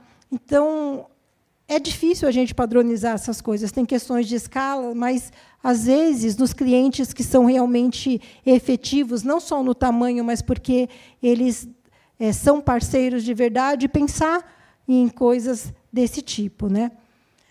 E aí eu queria... Tudo isso que eu disse, eu acho que é a base para um bom relacionamento, um relacionamento efetivo e bom para os dois lados. Mas eu sei que isso não acontece sem a confiança verdadeira. E por que confiança verdadeira? A palavra confiança está desgastada, então a gente precisa resgatar o sentido da confiança no relacionamento varejo e indústria. E não dá para ter confiança quando só um lado ganha, se só o varejo ganha ou se só a indústria ganha. Precisa ambos ganharem, eu digo mais, precisa o consumidor ganhar também, porque senão não funciona. E eu sei que é óbvio tudo isso, e para a gente resgatar isso, a gente precisa de pessoas, de atitudes. Então, as pessoas precisam estar no centro desse relacionamento. A gente acredita muito nisso, é óbvio, como o Wilton falou também, a gente está alinhado, é o básico bem feito. Mas, às vezes, a gente acaba deixando o que é do lado, e as respostas, às vezes, são bastante simples, né? Desde assim, eu queria só compartilhar, teve um período que a gente tinha muito problema da indústria no pós-pandemia com matérias-primas. E a gente ouviu muitos casos assim de varejistas falando: pô, a indústria não me avisa que ela não tem, que ela não vai conseguir produzir tal produto porque não tem insumo, etc. e tal. Isso é uma atitude que as pessoas podem mudar. Então, muitas vezes, não se conta, acho que a indústria não contava para o cliente com medo dele ir para o concorrente. Mas isso só piora a situação, porque, se você avisa e juntos vocês traçam uma estratégia, fica muito mais simples do que estourar a coisa e, de repente, realmente esse cliente ir para o concorrente de uma vez e magoado, aí, vamos dizer, dentro dessa relação. E, assim, uma coisa que eu queria reforçar, minha mensagem aqui final para vocês é: esse mundo está muito complexo, o consumidor está complexo, as relações estão complexas. Então, a gente precisa se apoiar uns dos outros, trocar experiência e fazer benchmarking. Então, gente, aproveitem esse evento, aproveitem o grupo que vocês estão, troquem experiências, porque isso é muito rico para todo mundo. Obrigada. Posso só fazer um comentário? Claro, sim. Aqui meio deslocado. Todos que você quiser. Não, eu fiquei um pouco Também preocupada quero fazer um depois. Em relação àquela história que você contou das mulheres que falam: meu marido marca as viagens dele e eu tenho que me virar depois e tal. E eu acho que eu estou aqui pelo contrário, porque lá em casa eu que marco as viagens e o meu marido é que se vira nos 30. Você é uma privilegiada, eu estava sentado ao lado dele e ele está tão apaixonado que, apesar de tudo isso estar sendo gravado e você vai receber, ele tinha que fazer a gravação dele. Então, parabéns. Mandei, tem que fazer, né, pô? Mas eu tenho aqui uma discordância brutal com uma coisa que você falou. Eu não vou ter como não te falar. Você usou a seguinte frase ao final: o grupo que vocês participam, logo você se excluiu semanticamente. Você faz parte ou não? Está dentro ou está fora? Eu estou dentro. Então, era isso que eu queria ouvir. Estou Obrigado. mais do que dentro, eu estou afundada. Obrigado, Alessandra. Eu que agradeço. E eu queria aproveitar aqui e quero juntar duas coisinhas. Uma eu vou falar na minha parte daqui a pouco, mas eu não quero perder esse exato segundo que ela está aqui. Alessandra, você levantou uma questão que mostra a importância da proposta de valor, mas mais do que isso, quando você estuda o cliente, o tamanho da oportunidade. Então, olha só, pessoal, bem rápido. Eu faço parte de um grupo que olha todos os resultados do varejo, América do Norte e América do Sul. Vou confessar para vocês, a margem de todo mundo está muito boa. Não existe margem de contribuição menor do que 20%. A margem, apesar da inflação, vem se mantendo boa. Onde está o problema? O problema está: qual é a fórmula da margem de contribuição? O quesito mais fácil para subir margem de contribuição do varejo, quando ele te pede, é simples. É você dar o seu desconto como indústria. Você resolveu o problema da margem de contribuição, mas você não resolveu o problema da cadeia. É por isso que eu quero lembrar outros índices da mesma fórmula. Se aumenta a margem de contribuição, aumentando o tráfego, aumentando mix, aumentando consumo per capita, portanto, ticket médio, e só que eu falei 4. Se você ajudar nesses 4, como indústria, e aí eu quero jogar um elemento novo, que vai ser transversal na minha fala. Para fazer hipercustomização, eu preciso de tecnologia e dados. Mesmo que o varejo não te dê dados, você tem dados suficientes para fazer hipercustomização. Eu estou dando uma olhada, eu consigo hoje, por geoprocessamento, entrar na loja específica de um determinado PDV, numa determinada micro-região, e eu fazer uma rápida gerenciamento de categoria, absolutamente simples, entrega a oferta customizada, que vai levar em consideração o público que frequenta aquele PDV. Isso é muito mais valioso do ponto de vista de gerar valor do que o desconto. Mas eu quero ir um ponto a mais, aí você fala, por que o varejo gosta da verba incondicional? Porque ela entra na última linha como verba não operacional. E aí ela corrige o número. O problema dela é custo fixo. Logo, se nós, como indústria, conseguimos suportar o varejo nas dimensões processo, tecnologia, pessoas, portanto, produtividade, e aí nós vamos enviar para vocês o resultado da pesquisa de produtividade brasileira que foi lançado semana passada. Vocês vão receber em primeira mão. Todo mundo da comunidade foi convidado para o primeiro evento. Vocês vão ver o tamanho da oportunidade de embutir isso no JBP. Queria só complementar. Concordo muito com o que você falou aí. Eu tinha um slide que eu acabei não trazendo aqui, justamente quando é transacional, mexem com a margem bruta. Isso. Mas quando toca em todos esses pontos que você comentou agora, e tem uma série de estratégias em cima disso, vai para o EBITDA. É aí que está o jogo.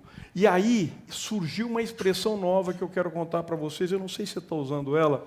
É uma expressão, infelizmente, em inglês, que se chama GREED, G-R-E-E-D, inflation.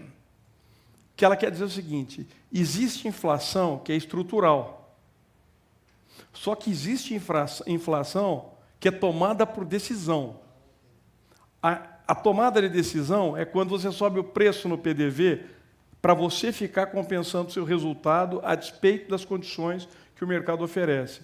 O primeiro comentário da Alessandra foi: classe C, D e E brasileiras estão sofrendo um baque brutal na sua capacidade de compra.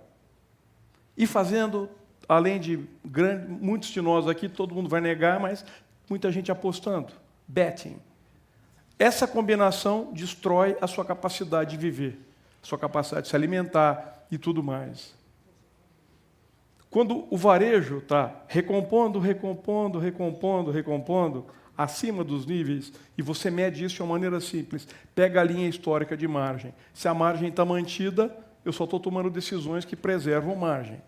Está tudo ok. Agora, quando a margem aumenta a cada período, eu tenho, portanto, a tradução de greed, que é ambição, é excesso de ganância. Eu quero ganhar mais do que todo mundo. E tem hora que você não pode ganhar mais do que todo mundo.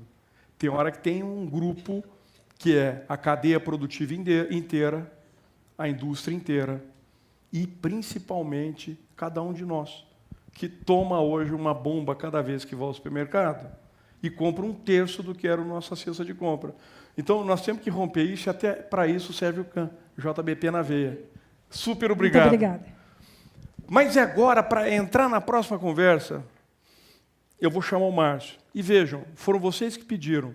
Eu recebi um pedido lá no grupo que dizia o seguinte: por que não vem uma pessoa e ensina para a gente como liderar e como montar uma estrutura de Key Account? Minha sorte, eu tenho um querido amigo que fez exatamente isso, com o apoio de pessoas que estão aqui na sala, que eu estou vendo a equipe dele massivamente. Está aqui. Inclusive, vocês vão ver que aqui vai ter fã-clube. Toda a equipe dele está aqui para falar que é verdade. A Daniele, que ajudou ele a elaborar toda a formação, capacitação de todas essas pessoas, também está aqui. Mas, se eles estão aqui, é porque eles acreditam no que ele fez. Márcio, a bola é sua, dá o seu show. Obrigado. Boa noite, pessoal. Em primeiro lugar, quero agradecer ao Adriano pelo convite, e até para vocês entenderem um pouquinho do que é o sentimento de estar aqui agora, acho que é meio que você ser músico, só que você nunca tocou para um grande público, e assistir um show do Eric Clapton, de repente, como o Maurício gosta, e ele te falar, sobe aqui e toca uma música. É como tocar com um ídolo ou tocar como seus ídolos. E agora tem a Alessandra também, que eu vejo que, parabéns pela apresentação, mas aí o Wilton, o Adriano, que são pessoas que assim já conheço há algum tempo e que fizeram parte, mas, na verdade, foram, digamos assim, os pilares que nos ajudaram, ou pelo menos os engenheiros que nos ajudaram a construir essa sustentação para o nosso negócio. E aí, aqui, vou falar sobre lideranças de equipe de CAN, de alta performance, mas antes até de começar, antes de falar um pouquinho de mim, um pouquinho do que é a companhia, eu tenho que deixar uma coisa muito clara para vocês. Vocês sabem que ninguém constrói nada sozinho, ninguém constrói nada sem time. Então, aqui, lógico, estão aqui 3 dos meus 4 gerentes nacionais que, dia a dia, fazem esse trabalho virar cultura dentro da organização. Porque isso é o principal. Uma coisa é trazer uma nova ideia, uma coisa é trazer um novo projeto, outra coisa é fazer isso virar cultura. E a Dani, que está aqui, que é nossa gerente de treinamento, que, sem dúvida nenhuma, foi esse pilar que ajudou a influenciar, a dar diretrizes, para trazer essa parceria com a Invent, que foi fundamental para a gente se estruturar, envolver a organização, envolver a alta gestão, até mesmo para entregar algo que nem sempre a organização sabia o que era. Os líderes não necessariamente sabiam o que queriam. Nós somos uma companhia farmacêutica que atende grandes varejos, que atende grandes distribuidores, enfim, atende o que tem de maior no nosso negócio, no mercado. Mas como atender melhor, como fazer melhor, como realmente sair do transacional e formar uma relação de valor. Porque vocês vão entender um pouquinho com os pontos que eu trago. Como eu disse para vocês, não vou falar tanto de mim, mas falando da minha experiência, eu tenho mais de 23 anos de experiência na indústria farmacêutica, minha formação é em administração, e eu fui fazer 2 pós-graduações. Uma em planejamento estratégico e outra em gestão de pessoas por competência. Porque sem pessoas a gente não vai construir o negócio, a gente não vai construir e entregar nenhum resultado. E aqui, atualmente, eu sou diretor de vendas da Neoquímica, uma marca com 65 anos, e eu acho que eu estou falando isso principalmente por um motivo, porque aqui a gente falou de longevidade, de relação de proposta de valor. E como fazer isso? Uma marca com 65 anos tem também parceiros da distribuição com 30, 40 anos de parceria. Como que a gente torna essa parceria ainda mais valorosa, não perde, não deixa que isso se perca numa relação transacional? Esse é o grande ponto. A gente tem que evoluir, ter que mudar para continuar entregando valor para esses parceiros e se diferenciar do que tem no mercado. Porque nós atuamos no mercado do segmento de genéricos e similares. Principalmente na parte de genéricos, sim, nós temos que gerar acesso. Esse é o nosso propósito, gerar acesso ao consumidor, à população. Isso significa ter preços baixos. Mas nós vamos só destruir valor? Não. Nós temos que entregar, nós temos que crescer, nós temos que evoluir com essa parceria. Mas aqui eu trouxe só um ponto, e o objetivo não é falar da companhia, mas só falando, a Neoquímica pertence à Hypera Pharma, e aqui eu fiz questão de trazer essa informação, esse slide, até para vocês entenderem, porque faz parte, é importante entender, para entender como foi o nosso trabalho de construção de CAM, de desenvolvimento do conceito de CAM dentro da nossa organização. Mas, basicamente, nós somos uma companhia de 10 mil colaboradores, estamos em 99% dos PDVs Pharma do Brasil, estamos em mais de 80% dos lares, tá? Mais de 660 mil metros quadrados, somos o maior site, a maior fábrica da América Latina em Anápolis hoje. Tá? E aqui uma informação, como eu disse, eu não ia vender, mas quem aqui é estudante, uma coisa que até a minha área de comunicação deixou muito claro, e foi a única coisa que eles me pediram. Deixa claro que nós somos uma companhia onde mais de 50% dos nossos estagiários são efetivados e mais de 100% dos nossos trainees são efetivados. Por que eu estou falando isso? De novo, porque nós queremos os melhores profissionais, porque a gente sabe que assim a gente vai conseguir se diferenciar. Mas aqui até para vocês entenderem um pouquinho do que é o nosso negócio. Eu estou aqui, nesta unidade, mas eu não posso deixar de falar do que é o nosso negócio para vocês entenderem. Nós temos 4 BUs, na verdade nós temos 6 BUs, mas aqui eu vou falar de 4 dessas unidades de negócio.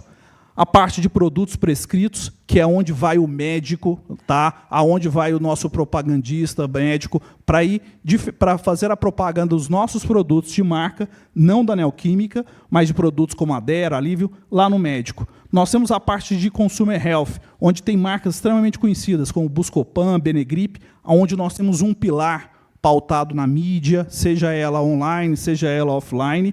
Nós temos a parte de skincare, com BioAge, com Mantecorp, onde nós temos também um trabalho de varejo, mas hoje eu falo para vocês da experiência da construção do conceito dentro da Neoquímica, tá? E é esse o nosso foco. Medicamentos genéricos e similares, e principalmente o que eu disse para vocês. Nós temos marcas, que nós não utilizamos tanto conceitos similares, porque nós somos marcas, nós chamamos de realmente marcas neoquímicas, como Neosoro, como Torcelax, como as vitaminas neoquímicas, que foi a última Power Brand que nós nos destinamos a construir. Mas, principalmente, aqui começo a falar com vocês um pouco da nossa experiência e do nosso foco. Como eu disse para vocês, uma empresa de 65 anos que tem o seu pilar pautado na distribuição, mas principalmente na distribuição regional. E aí, quando a gente olha para o mercado brasileiro, a gente vê, hoje, uma taxa Selic crescendo a cada dia, tornando o dinheiro mais caro. E isso daí, como a gente tem hoje um pilar pautado na distribuição regional, a gente vê a dificuldade que muitos distribuidores passaram, principalmente na construção, na manutenção do seu negócio, com o capital de giro de fora, cada dia mais apertando a sua margem, cada dia mais apertando o EBITDA, e como sobreviver. E nós temos cerca de 120 distribuidores no Brasil. Então, um dos pontos é como a gente ser diferenciado, como a gente fazer melhor para que a gente não perca essa malha, porque se a gente perde essa malha, a gente não conseguiria diretamente estar presente em 99% dos pontos de venda do Brasil. Se hoje nós somarmos todos os distribuidores, as equipes de vendas, nós temos 4.000 homens de vendas no Brasil atuando de forma indireta. Como que a gente faz melhor? Como que a gente poderia se diferenciar frente a essas equipes se a gente não tivesse um time treinado e focado em desenvolver esse nosso parceiro? Portanto, acho que o primeiro ponto, e nosso como responsabilidade como indústria, é como desenvolver essa cadeia de distribuição. Porque a Alessandra trouxe um ponto aqui extremamente relevante no final, que é o nosso objetivo final está lá no shopper, está lá no consumidor. É nele que a gente tem que pensar. Mas, para isso, a gente precisa de uma cadeia de distribuição extremamente robusta. Então, até para vocês entenderem, 75% das nossas vendas da unidade neoquímica acontece através dos distribuidores regionais. Temos 25% que acontece através das grandes redes, que eu comento com vocês depois. Mais de 60 mil pontos de venda atendidos, e aqui um pouco do que a gente faz para desenvolver essa cadeia. A gente criou programas específicos, seja ele voltado para o varejo, com informações, com retornos, realmente com valores que façam sentido para o varejo, mas através dos nossos distribuidores, para os times de vendas e até uma plataforma que, por mais que nós tenhamos ali uma venda, é um B2B, mas que direciona essa negociação para os nossos distribuidores parceiros. Tudo isso é cerca de 4 anos para cá, e aí vocês vão entender um pouquinho disso quando eu falo da linha do tempo, tá? E mais de 150 pessoas envolvidas. Por isso, esse é o primeiro ponto que eu gostaria que vocês guardassem, para entender um pouquinho da nossa construção, um pouquinho do nosso propósito de negócio, que sim, ele depende da distribuição regional. Ele depende de que um distribuidor lá do Acre opere da mesma forma que um distribuidor do Rio Grande do Sul, com o foco que nós determinamos para o Brasil todo, sendo que não é uma distribuição própria. Essa construção depende, sim, da gente criar um plano que faça sentido e que a gente entenda qual é o valor, qual é a proposta para cada um desses parceiros. E aqui, só destacando um pouquinho, como eu disse, a parte das grandes redes. Todas as marcas conhecidas por vocês. Esse canal é responsável por 25% das nossas vendas, e aqui depois eu explico um pouquinho. Tá? Então, assim, o sellout, mais de 36% do nosso sellout de oportunidades para as marcas acessíveis, isso é uma visão de grandes redes. Tá? E aí, hoje, nós temos cerca de 5% de participação no canal de digital e mais de 400 pessoas. Aqui vocês veem que tem um número muito maior, porque a gente atua muito mais na execução. Mas por que eu contei tudo isso aqui até agora? Eu falei que o objetivo não era falar da companhia, mas falar para vocês um pouco da experiência dessa nossa construção. Atualmente, eu ocupo a posição de diretor de vendas, responsável pelos 2 canais, tanto direto quanto indireto. E aí, quando a gente vai falar da linha do tempo, aqui em 2021, a nossa área de treinamento puxou uma pesquisa qualitativa, quantitativa, para justamente nós queríamos desenvolver o conceito. E aí foi onde se buscou a parceria com a Invent. E aí o que foi o primeiro ponto? Nesse momento, eu ocupava a posição de gerente nacional de vendas, junto com o Antônio Ricardo, que era meu par, e até hoje está conosco na companhia, está no meu time, e na ocasião eu fiquei extremamente incomodado com o diagnóstico. Eu fiquei muito incomodado, porque eu tinha a percepção de que a gente estava fazendo o trabalho, de que os clientes tinham percepção do que a gente buscava entregar como diferencial e não tinha. Porque ali foi o primeiro aprendizado. A gente não tinha padrão. A gente não tinha todo o time com o mesmo foco, trabalhando com os pilares, com o que a gente ali achava que comunicava e não chegava. Achava que, pela experiência ali, a gente conseguia que as pessoas entendessem o que era uma proposta de valor só pelo que a gente falava, e a gente não conseguia. E aí, dessa indignação, nasce esse trabalho que a gente começou. O que eu acho extremamente relevante? A gente fez isso durante uma pandemia. Então, justamente naquela ânsia de fazer diferente, de buscar. Então, o que foi o ano de 2021 para a gente? A primeira coisa foi essa tomada de decisão, de ter o distribuidor, de olhar para o distribuidor como key account.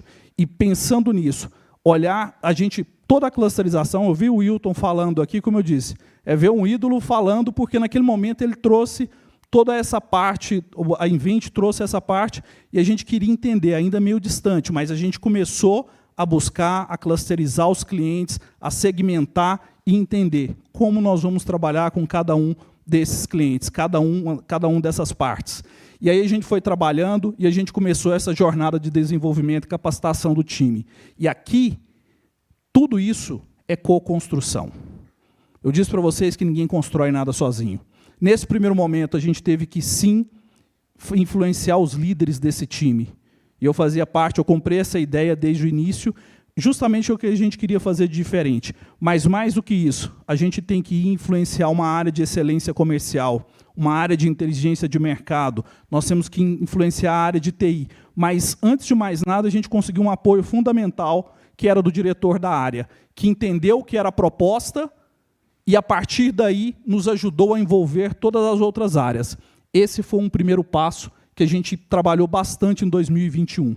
Quando a gente olha para 2022, foi o ano que o que a gente fez em 2021 estava longe, e até hoje está longe da perfeição.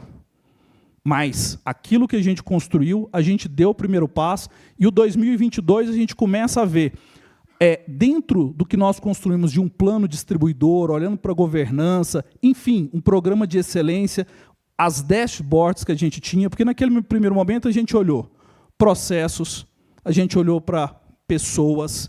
Então, assim, são coisas fundamentais para a gente olhar dados, análises, como que a gente ia fazer, porque a gente começava a olhar para o time, e aí eu não falei do time, hoje eu tenho um time de 45 pessoas, esse time vai entregar esse ano cerca de 2,5 bi de faturamento.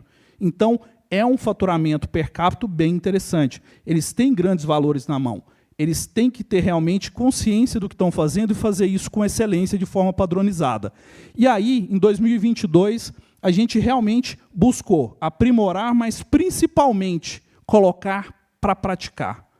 A gente ia acompanhar os JBPs, as reuniões em cada um dos clientes, porque até para a gente era um aprendizado de como evoluir, de como continuar evoluindo. E aí, essa construção de planos estratégicos e essa gestão dessa malha de distribuição com os nossos gerentes nacionais fez bastante diferença para a gente, e isso foi realmente esse aprimoramento do primeiro passo, que foi 2021. Já em 2023, a gente veio para esse aprimoramento, porque aqui, né, Dani, a gente falou, é hora de virar cultura mesmo. É hora de que as pessoas façam e façam como andam de bicicleta. A gente precisa que isso aconteça. Porque, no primeiro momento, as pessoas vão fazer porque está determinando, mas não necessariamente elas estão entendendo o que elas estão fazendo. E ali, até na hora que a gente estava desenvolvendo isso, eu lembro de uma reunião que foi onde a gente pautou o nosso trabalho em 3 partes. Nós sabíamos que não adiantava falar de JBP se as pessoas não soubessem fazer uma análise bem feita, receber números. Essa é uma particularidade do mercado farmacêutico. Quem conhece o mercado farmacêutico sabe que a gente tem a IQVIA, a gente tem Close-Up, a gente tem diversos institutos que trazem informação. Então, nós temos muita informação. Agora, isso, sem uma análise, sem um direcionamento, sem uma estruturação, não adianta nada. Então, informação, sem que a gente tenha isso bem determinado, não vai adiantar. Então, que linha que a gente seguiu? A gente basicamente pautou em 3 partes. Tá? A gente pautou, criou um pilar, um grupo que trabalhou rotinas, porque a gente entendeu que o time tinha que ter uma rotina não só de trabalho, mas também para ter dentro da cultura, e esse foi um trabalho já desde o primeiro ano, tá? Desde a primeira parte. Análise, que era o grupo de trilha da análise, e o grupo de plano distribuidor, que era realmente quem compilava todas aquelas informações. E aí eu digo grupo, eu estou dizendo grupo, é o grupo do nosso time mesmo. Abaixo dos nossos gerentes nacionais do indireto, nós temos 6 gerentes regionais. E eles criaram 3 grupos, ou seja, 3 pares. E esses pares foram trabalhando, porque eles são corresponsáveis nessa construção. Eles escutam o time, eles conhecem. E eles foram trazendo propostas, e a gente foi ajudando a administrar isso, a trazer para o que a gente queria, e aí justamente a colocar na prática. Então isso para a gente foi fundamental. E aqui, falando de 2024, esse é um ano onde, principalmente, a gente continua aplicando, mas aqui eu trago 2 pontos que, para mim, são fundamentais. O pilar pessoas, que esse ano a gente está fazendo um trabalho muito forte na alta liderança, nos gerentes nacionais, justamente para o entendimento, o mindset dessa mudança. Por quê? Porque eles vão ser as pessoas que vão perpetuar esse modelo, que vão perpetuar essa cultura. Porque nós temos, sim, mudanças, nós já sabíamos que, desde o início desse processo, nós teríamos pessoas da base do time que não conseguiriam acompanhar. Isso é normal. Você está mudando, você quer evoluir. A grande maioria entendeu que essa mudança, e assim, veio junto conosco. É lógico que, ao longo do tempo, nós fomos buscando, e principalmente, buscando diversidade. Nós temos pessoas que vieram de outros negócios, até... Alessandra, acho que parabéns, o Adriano falou no início sobre pessoas. Hoje nós somos uma companhia que tem uma diferenciação de ter mulheres no board da companhia, mais de 50% do board da companhia é formado por mulheres, isso é motivo de grande orgulho. Então a gente trouxe todas as experiências para que a gente pudesse construir algo que fosse realmente duradouro. E aí, esse ano, a gente focou nesse trabalho de continuidade do desenvolvimento do time, mas principalmente de uma plataforma on-board digital. Para quê? Porque, como a gente quer que vire cultura, os novos precisam pegar isso rápido. A gente não vai conseguir contratar ou ficar todos os anos fazendo todo o trabalho do zero novamente. A gente precisa que as pessoas entrem, entendam o que queremos e partam realmente para buscar e entender e integrar e estar on-board conosco. O que eu quero destacar aqui? Aqui foi o Prêmio Abradilan 2023. A Abradilan, para quem não conhece, é a associação mais importante do país, a maior associação do país e única associação dos distribuidores de laboratórios nacionais. Ela hoje, mais de 50% de toda a distribuição de medicamentos genéricos e similares passam pelos distribuidores que são associados à Abradilan. E aí, durante o ano de 2023, eles fizeram o prêmio Abradilan, onde eles premiaram com 3 categorias: o melhor fornecedor de genéricos, o melhor fornecedor de similares e o melhor fornecedor da Abradilan. Nós fomos ganhadores das 3 categorias no ano de 2023. Então, isso para a gente é motivo de muito orgulho, porque aqui foi um trabalho feito com uma pesquisa, através de uma instituição, que é a FIA, justamente com critérios qualitativos, quantitativos, para realmente que fosse justo. E para a gente foi um motivo de muito orgulho, porque a gente conseguiu ver na prática o que mudou para a gente, o que fez de diferença para a gente, realmente mudar a forma de buscar entregar uma proposta de valor por nossos parceiros. Então, quando a gente olha para a distribuição, e aí eu vou tentar aqui resumir esse meu sentimento e essa experiência, a gente quer o tempo todo entender de que jeito que esse cara me enxerga de forma diferente, que jeito que esse cliente enxerga, ou esse distribuidor, esse parceiro, enxerga que eu faço diferença para o negócio dele. E muitas vezes o nosso time não sabe ler o que é o valor para esse distribuidor, o que é o valor para ele, o que ele pode fazer de diferente. Isso também, todo esse trabalho vai nesse sentido. E aqui a gente mostra todo um trabalho de sucesso.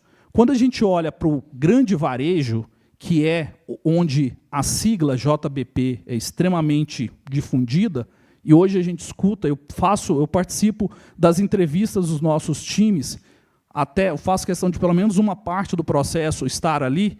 justamente para entender. E eu vejo muito candidato a ser gerente de contas, falar do conceito. Normalmente, nessa hora, eu pergunto e tento explorar um pouco do que ele sabe. A grande maioria sabe, entende, tem experiência, mas levar isso para a prática, tem muita gente que não sabe nem do que está falando. Acha que são poucos indicadores, como a Alessandra colocou para a gente, mas isso é muito mais. Fazer entender o que é uma proposta de valor, como se diferenciar, como construir um plano que faça sentido para aquela empresa específica e ela possa entender que você contribui com o negócio dela e continue fiel à sua marca e, mais do que isso, esteja disposta a também te entregar valor, a enxergar como um key supply, tudo isso, esse é o segredo, que é o que a gente busca. E quando a gente olha para a grande rede, a gente vê que também é um conceito extremamente difundido. Só que, na prática, nós tivemos duas experiências. Toda essa experiência que eu contei de construção, basicamente, ela vem pelos dois canais. Mas, desde o ano passado, até os dois gerentes nacionais, o Maurício e a Kelly, a gente se desafiou a fazer melhor. Algumas partes a gente teve que voltar, porque a gente entendeu que algumas pessoas eram necessárias, que fossem mudadas no time, trazer alguns talentos novos, algumas pessoas com outras competências, voltar, recomeçar o desenvolvimento desde o plano, passando pela análise, olhando para a rotina, para que a gente pudesse ir para o varejo de novo, porque dentro do varejo a nossa proposta não foi bem percebida. Então, esse é um dos grandes pontos para a gente, como que a gente constrói. Então, aqui eu citei dois cases, um case de um canal direto e um case de um canal indireto. O time não estava satisfeito, a gente está voltando e reconstruindo o que foi do canal direto.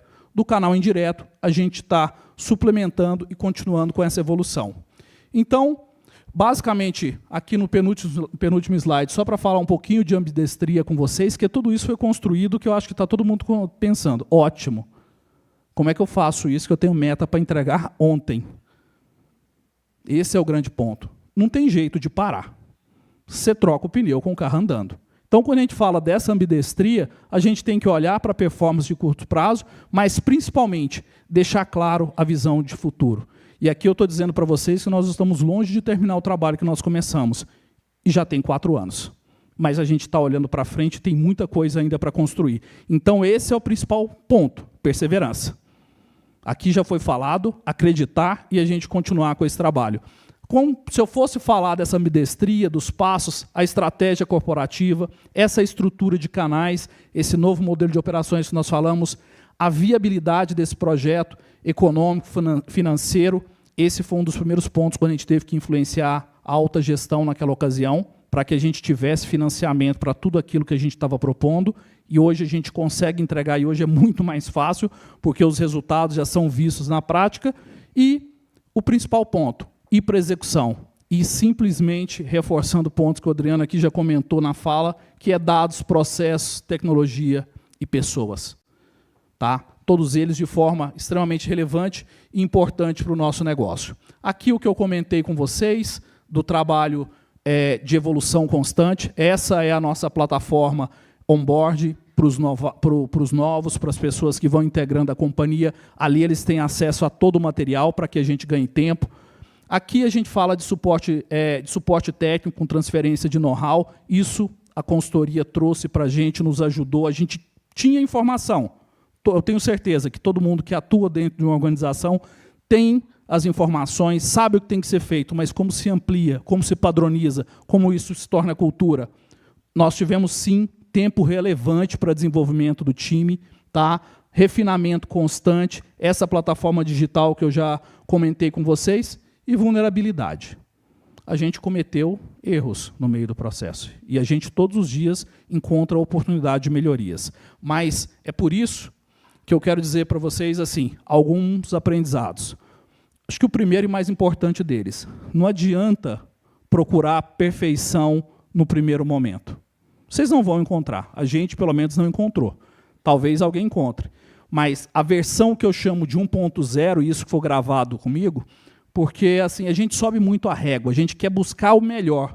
Mas naquela ocasião o Adriano comentou comigo e falou, calma, essa é a versão 1.0, aí eu falei, opa, ele vai falar bem. Ele falou, e essa versão 1.0 é um nota 7, nota 8. Não deu nota 10.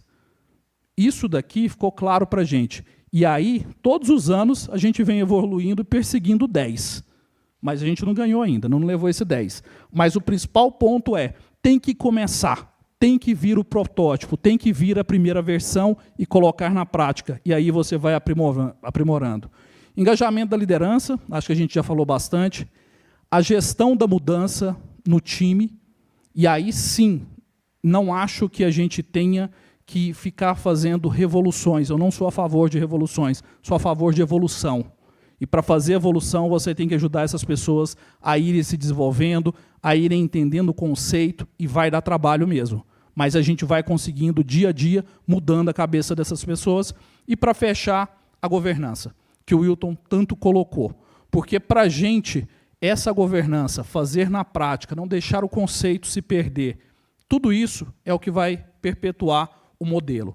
Então, falando um pouco dessa experiência, do que foi essa implementação de CAM num time de 45 pessoas a nível Brasil, atendendo 2 canais dentro do mercado farma, de uma das maiores companhias farmacêuticas do Brasil, é o que a gente, no início, a gente sempre falava, está difícil de achar quem faça o básico bem feito. E foi isso que a gente padronizou. O que é o básico?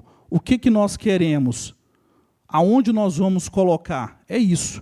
Vamos garantir que todos estejam fazendo esse básico bem feito. Então, foi isso que nós buscamos e que isso hoje traz um diferencial para a gente. A cereja do bolo, o aprimoramento, o desenvolvimento de novas ferramentas, de novas estratégias, isso veio acontecendo a cada dia. Tem muita coisa ainda de projeto dentro da gaveta que a gente quer buscar a excelência. Mas, nesse momento, a gente focou e teve, eu acredito, bastante sucesso em implementar o básico, que é o que a gente busca, e principalmente partindo de um primeiro passo, que foi realmente essa versão 1.0. Então, quero agradecer a todos vocês aqui. Obrigado, Adriano. Vou te passar a palavra aí, e obrigado a todos pela atenção.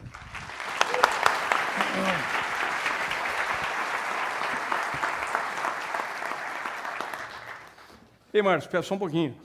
Brilhante, brilhante, brilhante. Eu não consigo somar nada, mas eu preciso fazer um comentário.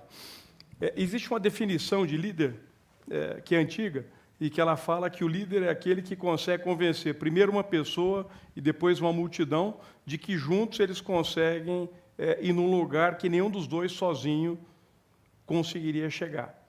E essa é a percepção que eu tenho quando eu vejo a paixão do Márcio e o quanto ele foi resiliente, de fato, porque tudo conspirava contra esse modelo que ele apresentou. Porque é um modelo complexo.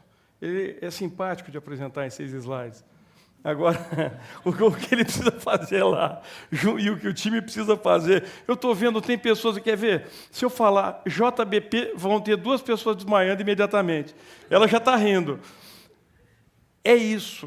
Mas ele conseguiu colocar essas pessoas dentro de uma mesma sintonia de que dá para sonhar grande.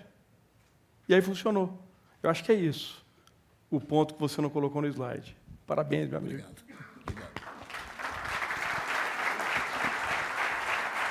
O que eu queria combinar com vocês 2 coisas. A primeira, Sandra, não sei o que aconteceu, mas eu não recebo nenhuma mensagem com as perguntas e não chega nada aqui no meu telefone. E eu mandei uma mensagem para você, cadê as cadeiras? É assim que a gente tem que combinar. A segunda coisa, eu vou focar bastante o que eu vou falar agora. Mas eu queria que vocês levantassem da cadeira e dessem uma respiradinha e fizessem um movimento lateral com os braços, sem agredir a pessoa do lado. Qualquer coisa parecida só para oxigenar, porque tem coisa boa para a gente falar agora. Mas deem uma levantada, 1 minuto.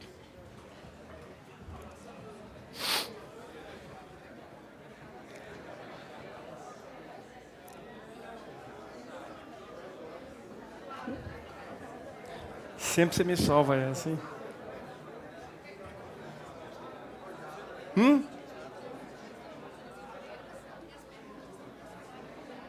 Você me dá o celular. Aqui. Muito bom, muito bom, muito bom. Esse é o desafio de tentar criar um fórum, né? Porque fórum, a gente não sabia a palavra para colocar e vocês votaram em fórum. Eu já vi que fórum é uma coisa mais importante, que você tenta cobrir vários temas, Você tenta levar bastante coisa boa para as pessoas. Mas dá uma cansada, né? Então, restou a mim agora o sprint final, perguntas e respostas, mas não esqueçam, tem uma sequência de coisas espetaculares, e se não for verdade o que eu estou dizendo, vocês podem me cobrar depois. Todos os slides que eu vou usar, aqui todo mundo usou, são de vocês. Vocês vão receber automaticamente, então não precisa se preocupar. Quando eu criei a sequência de slides, tem slides que estão aqui somente como storytelling, para ficar fácil de contar a história. Eu vou encurtar o storytelling. Eu quero ir na essência. Essa é uma história boa, porque ela começa o seguinte: a gente mapeou todas as crises desde 1929, e foram muitas. Essas crises mudam em extensão, mudam em intensidade. Quanto mais curta e intensa a crise, mais você sente. Quanto mais longa, mais você se acostuma e acha que está tudo bem. É por isso que a crise do Covid ela foi tão poderosa sobre todos nós. Acontece que não adianta, onde tem um professor ou um escritor, e eu não perderei a piada até o fim do dia, e um coach, haverá um livro, haverá uma palestra e haverá um nome simpático. Então tem ali, todo mundo acostumou, VUCA, BANI, aí quando nós cansamos desses, cisne negro, aí cansamos desse, rinoceronte cinza, a gente fez, como comunidade, para vocês, explicações de cada uma dessas coisas. E eu fui banido? Voltou? O que eu quero dizer para vocês é que aquele ponto de interrogação significa o seguinte: não se preocupem, até o fim do ano vai ter outro nome, a gente promete um webinar para explicar o novo nome, e ano que vem vão ter uns 2. Nós estamos escutando todos os futuristas bons do Brasil. O primeiro, Marcos Trógio, brilhante, está sendo publicado tudo sobre ele na comunidade agora, para vocês estarem por dentro. E, em síntese, ele fala que é assim: antigamente tinham crises focadas, agora serão policrises. É que nem quando cai o avião. Nunca cai o avião por culpa de uma pessoa, e sim uma conjunção de fatores. A crise que vem à frente, apontada como inverno, ela é uma policrise. Nós estamos escutando outros 2, vocês vão ser convidados para assistirem a palestra ao vivo. Mas o fato é que a mudança vem, não importa, e ela vai vir cada vez mais rápido. A gente tem que ser muito veloz na maneira de reagir, e nesse contexto aqui, você ser mais veloz que o competidor e entrar com a proposta de valor que resolva aquele minuto é crítico. Volatilidade, é impossível viver sem volatilidade. Mas aí eu conto que tudo é relativo. Eu fui convidado 2 meses atrás para falar para uma plateia gigante no Canadá as implicações de uma inflação de 4% ao ano. Eu comecei rindo e mostrei uma foto quando eu era criança fazendo supermercado em que a inflação era de 70% ao mês. E se você não comprasse no primeiro dia do mês, não sobrava nada, não comprava mais nada um dia depois. E eu consegui achar uns olerites meus antigos, de quando eu era executivo na Shell, que o salário mudava exponencialmente todo mês. E aí eu projetei para ele, ele falou assim: não, você era um high potential? Não.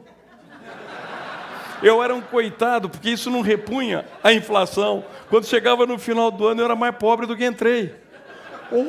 E aí os caras falaram o seguinte: e como nós vamos lidar com 4% ao ano? Eu falei assim: quero dar outra referência para vocês. A Argentina está lidando com 100 ao mês.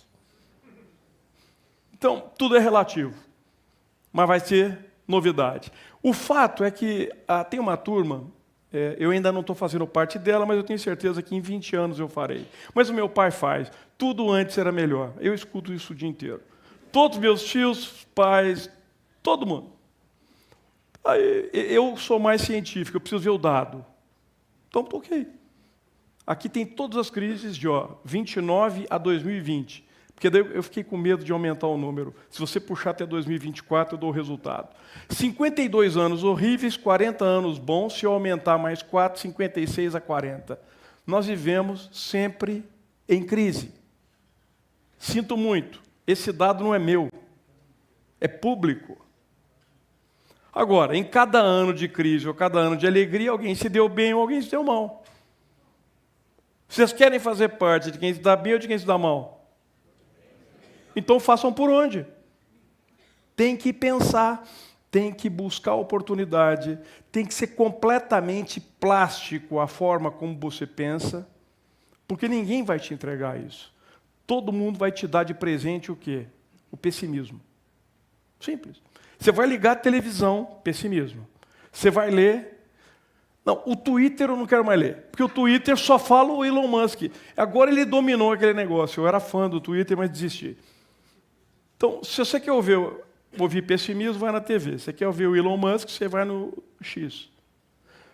Você vai no Instagram, você vai descobrir que assim, não, você não está em crise. Você que é burro e não sabe fazer nada direito. Porque está todo mundo bem pra caramba. Então tem uma coisa aqui que a gente vai começar a pensar, né? Onde é que nós vamos saber onde nós estamos pisando? Eu descobri que é dentro da minha consciência, dentro da minha observação do mercado e conversando com pessoas sérias e criando Mind Masters, comunidades, que são pessoas que vão co-criar. Porque uma ideia boa nunca vem sozinha. Uma ideia boa sempre é co-criada. O fato é que tempos bicudos virão. Vamos ganhar dinheiro em cima disso. O que define a diferença entre o key account, que apenas sobrevive, tem vários, e aquele que transforma negócios e se renova?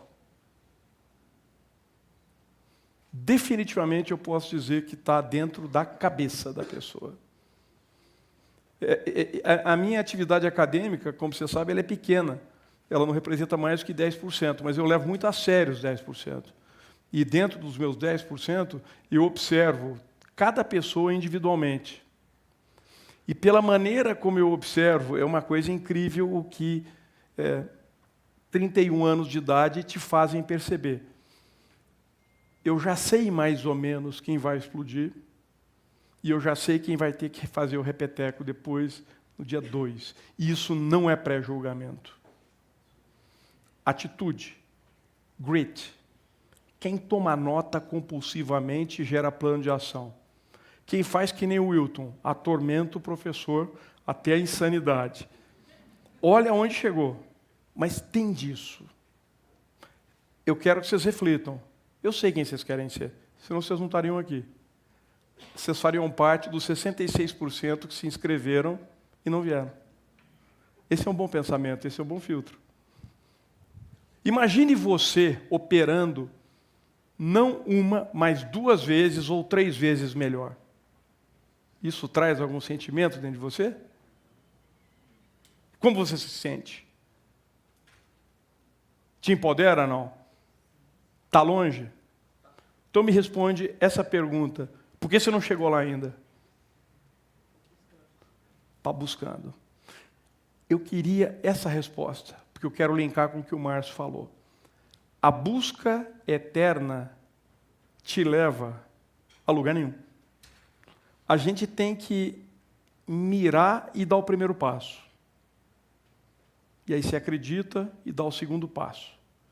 Nessa história de key account, nessa história de autodesenvolvimento, nessa história de busca pelo que você sonha, a regularidade e a frequência são muito mais importantes do que dar o grande impacto e depois você reduzir. É melhor 1 passo por dia. Mas o primeiro passo, idealmente, tem que ser ontem, na pior das hipóteses, hoje. E dentro disso, eu quis trazer o que está em alta em campo para vocês começarem a refletir e começarem a buscar um pouco disso que está aqui. E vocês vão perceber que isso é transversal em tudo que foi dito até agora. A primeira coisa é a transformação digital e a tecnologia aplicada a key account é algo excepcional, espetacular, transformador, e eu vou provar isso para vocês hoje.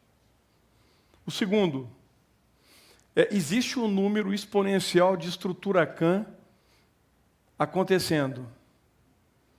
Mas o Wilton foi muito pródigo quando disse, nem tudo que se chama CAN, nem tudo que parece CAN é CAN.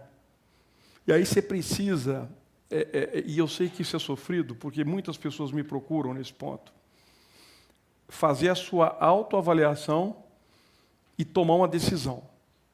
Se você quer ser CAN, e você está numa coisa que te chama de CAN, mas está longe de ser CAN, a má notícia é que vai demorar para ser CAN.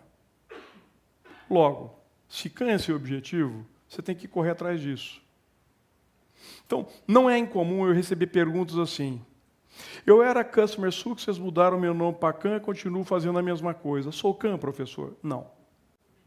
Existe alguma chance de eu ser CAN nesse ritmo? Não. Dá para aproximar essas coisas? Não. O que eu posso fazer? Vá ser CAN. Você tem que procurar um lugar que tenha uma posição de CAN. Pegaram a ideia? Não tem jeito, viu, pessoal? No passado, eu dava respostas um pouco mais polidas, tentava inspirar, mas eu descobri que só inspirar, você está promovendo um sonho que não vai acontecer. E eu acho que a gente tem que ser mais transparente. A função CAN, ela segue um estrito rito. Ela tem um job description que leva CAN e que se chama CAN. Ou gestão de contas-chave. Você tem que buscar exatamente isso. E você tem que buscar em uma empresa que tenha uma estrutura que não seja de uma pessoa só. Professor, essa é comum. Professor, eu fui a melhor vendedora transacional da empresa e o meu chefe disse que eu sou a primeira CAN da companhia. Qual a minha chance de sucesso? 0. CAN não é uma estrutura de uma pessoa, CAN é uma estrutura da corporação. Se você pega uma pessoa que é a melhor vendedora e chama ela de CAN e vai falar que isso vai funcionar, eu desconheço. Vejam o que o Márcio apresentou aqui. Quantos passos foram seguidos? Então, pensem muito nisso. Outro ponto. As coisas começam a se conectar cada vez mais robustamente, né? CAN, Customer Centricity, ABM, que é Account Based Marketing, que é uma forma de fazer marketing quase que one-to-one e que casa perfeitamente com o CAN. É como se fosse o marketing par do que account. E, por fim, Customer Success. Não como CAN, mas como um elemento da cadeia de Key Account que busca o sucesso absoluto. E a gente precisa discutir isso um pouco mais, e essa é uma zona de oportunidade para vocês estudarem. Cada vez mais, estruturas de CAN, que são globais, começam a operar, eu já expliquei, mas multi-regiões em Brasil ainda é um tema complicado. Do tipo, eu sou CAN, por exemplo, de uma cooperativa no agronegócio, entretanto, ela está em 8 estados diferentes, eu tenho 8 pessoas diferentes visitando. Como eu harmonizo isso? Dica, a primeira coisa, marca uma reunião e se apresentem um ao outro e diga, eu sou o CAN da cooperativa, nós temos que ter um plano combinado. Vocês devem estar pensando que tem ironia por trás disso e não tem nenhuma ironia. As pessoas não fazem isso, porque não ocorre fazer, porque isso ainda não está processualizado. Então, se você está numa estrutura que é híbrida, converse. É um bom passo. E estrutura híbrida pura, ela é mais complexa um pouquinho. Eu sou CAN para 2 clientes e eu sou transacional para 8. Isso existe também. Essa é uma estrutura que você tem que tomar cuidado em como manejar e como administrar seu tempo. E você tem que calibrar o seu esforço, portanto, para que você consiga fazer os planos para esses 2 e você consiga transacionar para esses. Esse jogo não é tão simples assim, porque normalmente quem é bom em vendas transacional não é bom em CAN e vice-versa. Eu apontei o cenário e apontei que tem policrise, coisas diferentes pela frente. CAN sempre pensou em alegria, fazer projetos legais, iniciativas legais, gerar resultados legais. Mas existe uma temática, e eu reconheço que uma pessoa em particular que está aqui nessa sala, que eu estou olhando para ela e ela sabe quem é, ela viveu isso, a importância da gestão de risco. E isso vai passar para todo mundo. Hoje, risco em negócios está mais intenso. E isso está passando por diversas indústrias. Quem aqui está no agro está vivendo isso nesse exato minuto. E isso vai passar por todos os cantos. A gente tem que ter atenção a isso. Por fim, a guerra de preços aumenta, a margem de contribuição cai. E aí acontece o caos, né? Quem entra em guerra de preços perde. E quem mais perde é o consumidor. é o cliente, porque existe o desestímulo a investimento em pesquisa e desenvolvimento, a iniciativas distintas, espetaculares, especiais e que gerem valor. E a gente fica navegando em torno daquela dinâmica preço, volume. E para quem me conhece, existe uma planilha que eu desenvolvi junto com o Misael, que está ali, há alguns anos atrás, né, Misael? Que ela montou essa equação. Você olha a margem e fala, para manter essa margem e dar esse desconto, quanto que eu tenho que aumentar meu volume? Ela já foi postada na comunidade, eu me proponho a postar de novo. Mas eu vou dar um número mágico. Multiplica por 6 seu volume. Para cada 1 ponto de desconto, em média, você tem que vender 6 pontos a mais. Se você deu 5% de desconto, você tem que dar 30%, você tem que aumentar seu volume em 30%. Esse é o jogo, para você equilibrar a margem. Então, o jogo em preço é cruel. Para cima ele é espetacular, para baixo ele é cruel, e para baixo é difícil você salvar. Porque vamos baixar o preço momentaneamente? Vocês já ouviram essa frase? Depois não volta, né? Então. Mindset digital. Quem aqui tem mindset digital? Levanta a mão. Beleza. Quem aqui usa o ChatGPT espetacularmente bem? Ok. Quem aqui já usou a API do ChatGPT? Quem aqui já criou um GPT? Qual é o seu? Eu criei um específico para ajudar os vendedores internos. E você criou ele no API ou você criou ele como um chat que você compartilha? Eu criei ele de tal forma que ele acessa algumas informações de API, mas ainda é um projeto piloto. Beleza. Isso, hoje, é um bom indicativo de pensamento digital. E para você conseguir se diferenciar, a gente precisa ter esse pensamento. Porque tem uma quantidade de tecnologia que eu vou mostrar que até um tempo atrás dava para você sobreviver sem, agora ficou impactante, ficou emocionante.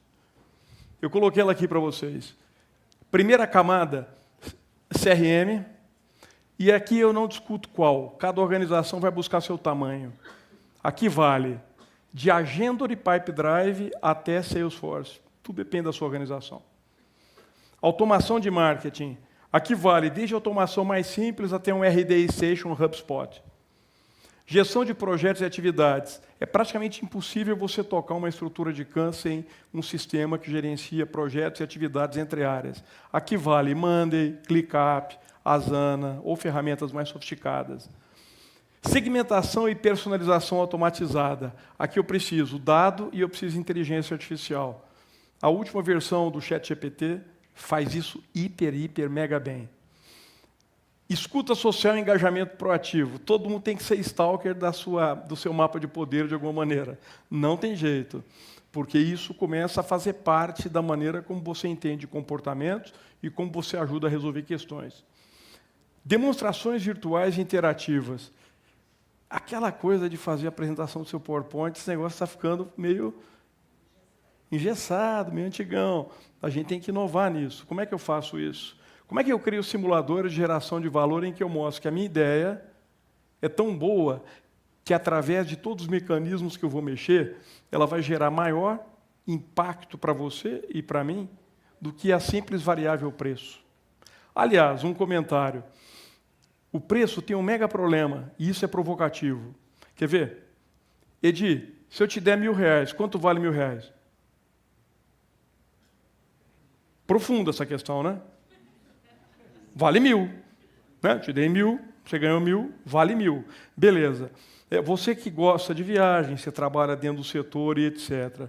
E se eu te der uma viagem para um lugar que você deseja, e eu gastei nessa viagem 700, mas é um lugar que você quer muito ir, isso tem potencial para valer mais que o 1.000? Por quê? Porque eu mexi no seu valor percebido. Quando eu espremo tudo que foi dito aqui, uma proposta de valor, ela é alguma coisa que compete com preço, que custa menos que preço e que entrega mais valor que o preço. Pegaram a ideia? Esse é o jogo, mas tem uma outra fórmula que eu vou mostrar para vocês. Eu sei que não tem como fugir. Chegou a hora. Ciência de dados, integrando todos os elementos dentro da sua empresa, para você tomar decisão imediata e eu preciso de um Key Account. Regina, deixa eu pular aqui, você está me deixando nervoso. E eu preciso de ter análise preditiva e forecast. Isso tudo hoje está na mão, pessoal. Última camada. Quem aqui já tem os seus assistentes virtuais? Já tem um grupo que tem assistentes virtuais, estou começando a gostar. E quem automatizou os assistentes virtuais? Vocês têm que dar uma aula na comunidade, eu estou trazendo o convite a vocês, vocês se pronunciem, porque essa é uma coisa difícil de fazer, eu custei aprender a fazer e que vai ajudar violentamente a comunidade. Se vocês aceitarem o convite, vocês mandam uma mensagem para mim e a gente vai criar esse momento, porque isso vai ajudar todo mundo. Pessoal, dá para criar um monte de robozinho, os robozinhos são automatizados e eles vão te salvar tempo para você pensar naquilo que gera mais valor. Ok? Muito bem. Agora, o que não vai bem? As estruturas CAN estão ficando muito isoladas. Eu tenho o CAN e eu tenho a companhia, e essa combinação não é boa. Que account só vai funcionar se a estrutura, se a companhia como um todo entender que isso é estratégico, apoiar e fazer isso acontecer. CAN é importante, CAN é estratégico, CAN cuida de um tier de clientes crítico. Eu preciso ter a companhia apoiando isso. O segundo, o grau de customização eu não preciso nem explorar, foi o que a Alessandra falou. As propostas são rigorosamente parecidas. Se toda proposta é parecida, sobrou qual variável? Preço. Preço é a pior das variáveis. Isso leva a um raciocínio. A gente vive essa ambidestria. Ambidestria você pode usar para vários elementos, mas aqui nesse caso eu quero usar ambidestria entre cuidar do hoje e fazer o futuro. Né? Essa é uma ambidestria cruel. Porque, assim, se fosse assim, vamos implantar uma área de Key Account. Você será o melhor Key Account do mundo, então fica tranquilo. Durante os próximos 3 anos, você não precisa gerar resultado, porque eu sei que o resultado virá na frente exponencialmente. Fique tranquilo. Alguém já viveu essa experiência maravilhosa? Não? Vocês estão falando sério? Bom, eu também não. Então, logo, esse cenário te leva para o transacional. Não adianta. Quando o bicho pega, chegou o 4º trimestre do ano, alguém vai falar para vocês qualquer coisa parecida com isso. Moçada, vamos deixar as convicções de lado, capital de giro prejudicado, fluxo de caixa terrível, enfia a bota e vamos ver o que acontece. Alguém já ouviu essa coisa alguma vez? Nossa, eu tô ficando preocupado que vocês escutam umas coisas esquisitas. Agora, nós somos indisciplinados quanto ao básico. Tem que fazer o básico, pessoal. Tem que desenhar o mapa do poder. Se não desenhar o mapa do poder, não tem direito a JBP em Excel. É simples. Eu sempre faço a pergunta, porque fica lá no grupo assim, quem tem a planilha mais legal de todas? Aí rolam as planilhas da NASA. Aí eu sempre pergunto depois, e quem sabe fazer o mapa do poder? Não fiz, não deu tempo, parar. Então você não tem direito de usar. Step by step. Um passinho de cada vez. O mapa de poder bem feito te gera um volume de resultado absurdo, maior que o tempo que você vai levar para preencher a planilha em Excel complexa. Dá o primeiro passo. Ano que vem você sofistica, e você vai sofisticando gradualmente. Baixíssima utilização de tecnologia. Ainda está muito analógico, muito papel, muito Excel. Excel é maravilhoso e é um problema. Nesse momento, mais perigoso do que benefício. Porque o Excel não te garante a acurácia dos dados, você pode errar uma fórmula e criar uma catástrofe completa, ele não se integra adequadamente com todos os ecossistemas. Cuidado. Autoseleção. Quem está na comunidade me escuta falar isso sempre. Escolhe o que você vai focar, escolhe o que você vai estudar, escolhe quem você vai ler, escolhe o coach que você vai seguir. Mas escolhe. Se você deixa esses caras entrarem na sua cabeça, porque você está vendo, você vê, eu deixei ele entrar, fiquei pirado. Fui para o coach fuleiro, me disseram que era um antídoto. Estou mais maluco ainda, agora eu fico procurando variantes de coach para tentar higienizar mentalmente a minha vida. Isso é o contra-exemplo do que eu quero que vocês façam. Infelizmente, o Marcos Bebendo, um grande amigo aqui da escola, estava no evento da semana passada, ele deu uma péssima notícia para todo mundo, abalou as pessoas. Quem estava lá vai lembrar, a frase dele foi: tenho uma triste notícia a dar para vocês. O conhecimento não mora no Instagram, nem no X, nem no Google. E eu sei que isso frustrou, eu sei o quanto isso pode ser pesado. Mas, pessoal, não está lá. Busca um livro, pelo amor de Deus. E a minha recomendação de livro é a seguinte, porque também se você ficar lendo tudo, você não aguenta. Não dá. Eu assino 2 serviços de resumo de livro. Um chama Blinkist, o outro chama Short Letter, se não me engano é isso. Os 2 são excepcionais. Eu leio o resumo. Se o resumo for bom, eu compro o livro. Segunda dica de livro. Existe uma expressão aí em finanças chamada sunk cost, que ela fala o seguinte: você fica tão apaixonado pelo seu projeto, ou você fica tão preocupado com quanto você já investiu, que você nunca para. E aí você vai investir até você quebrar, simplesmente porque você não parou, porque já tinha investido antes. Esse conceito se aplica a um livro. Tem gente que lê o livro e nas primeiras 5 páginas descobriu que o livro não vai funcionar para você. Apesar de ele estar em todas as listas de bons livros. Ele está até na lista do Obama. Mas você não gosta. Não é porque o Obama gosta que você tem que ler o livro do Obama até o final. Então, usando a teoria do sunk cost, se a primeira página te desagradou, joga fora o livro. Ah, mas eu paguei R$69. Nossa! Você salvou sua vida. Custou só 69 para saber que não serve. Agora, já pensou você pagar 69 e ler o livro até o final? Um mês depois, você vai chegar à conclusão: eu paguei 69, gastei um mês para ler, e o livro é ruim mesmo. Não deu liga, joga fora. Como mudamos de patamar? Para mim é aqui que a coisa pega, essa para mim é a primeira questão. Eu sempre falo, você tem que gerar valor para capturar valor, isso é óbvio, todo mundo já sabe. A pergunta que eu enfiei na minha cabeça de 6 meses para cá, e é só nela que eu penso, é a seguinte: por que todo mundo começa o plano falando aonde eu quero que minha organização chegue, se a primeira pergunta deveria ser em quem você quer transformar seu cliente? Essa é a pergunta. E essa pergunta vai mudar todos os templates que a gente oferece de JBP. Ela tem que ser a primeira pergunta. Porque na hora que você consegue definir o seu propósito de transformação do seu cliente, que significa, em outras palavras, a sua máxima geração de valor, essa é a hora que você tem chance de capturar muito valor. Exemplo bobo dessa pergunta, mas só para vocês começarem a pensar. E esse exemplo é bobo mesmo, mas vocês não vão esquecer. Quando o Ford criou a linha de produção, o carro preto e etc., todo mundo fica pensando: ele inventou o carro. Não. Se ele tivesse inventado o carro, a gente estava andando naquele carro até hoje. Ele inventou a mobilidade, porque o cliente queria a mobilidade.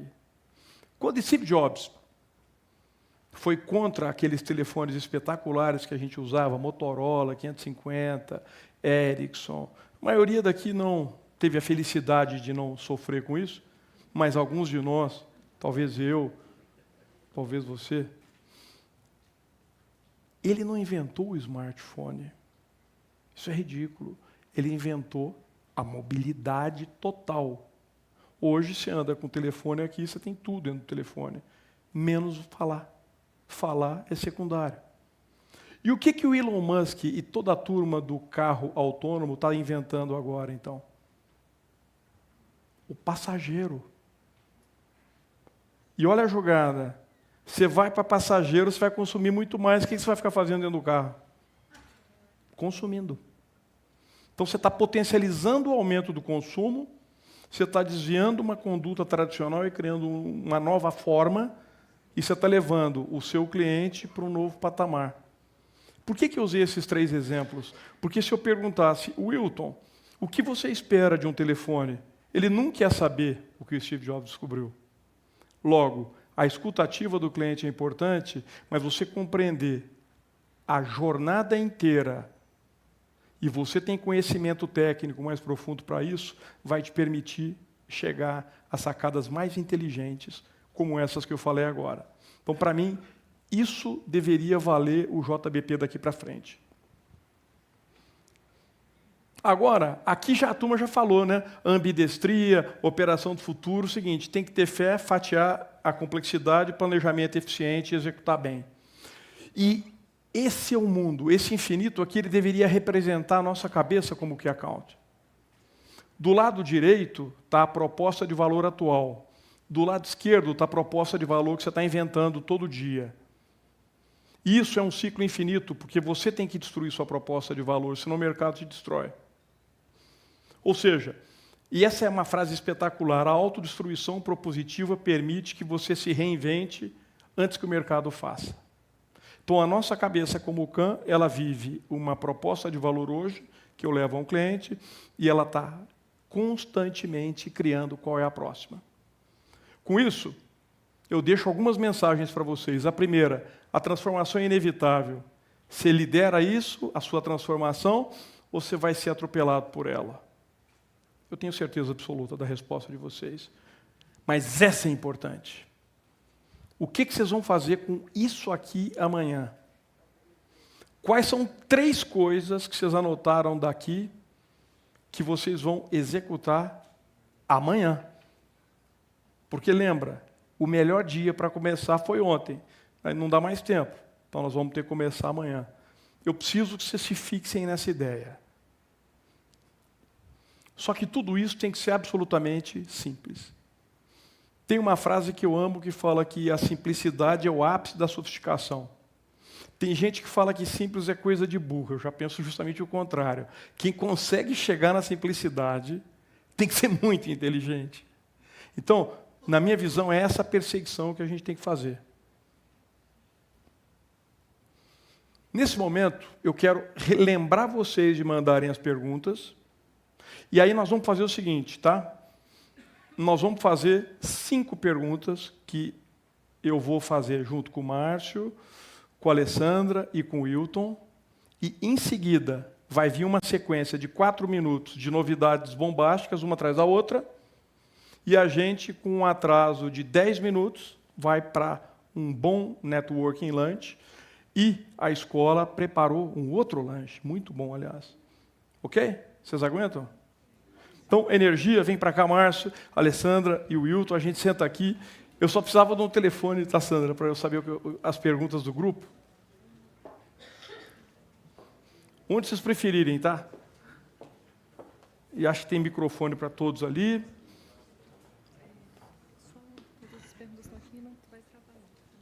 Não? Deixa eu pegar esse instrumento de trabalho. Eu estou com um. Márcio, você tem o seu? A gente só precisa um microfone para a Alessandra, ou a gente já tem, senão a gente faz aquele método de emprestar também, e vai funcionar. Seguinte, pessoal, pinga fogo, ok? A pergunta é rápida e a resposta tem que ser papum, a primeira que vem na cabeça, tá? Essa primeira aqui, ela veio direcionada a Wilton e Márcio, ok? Qual é o elemento mais importante do plano de conta? Vulgo JBP. Você. Proposta de valor. Você. Pessoas. Pimba. Você tem 2 respostas, adorei as 2. Agora, não, são muitas perguntas. Ela me deu na primeira tela, eu fiquei feliz, falei, tá fácil. É que eu quero agora uma para a Alessandra.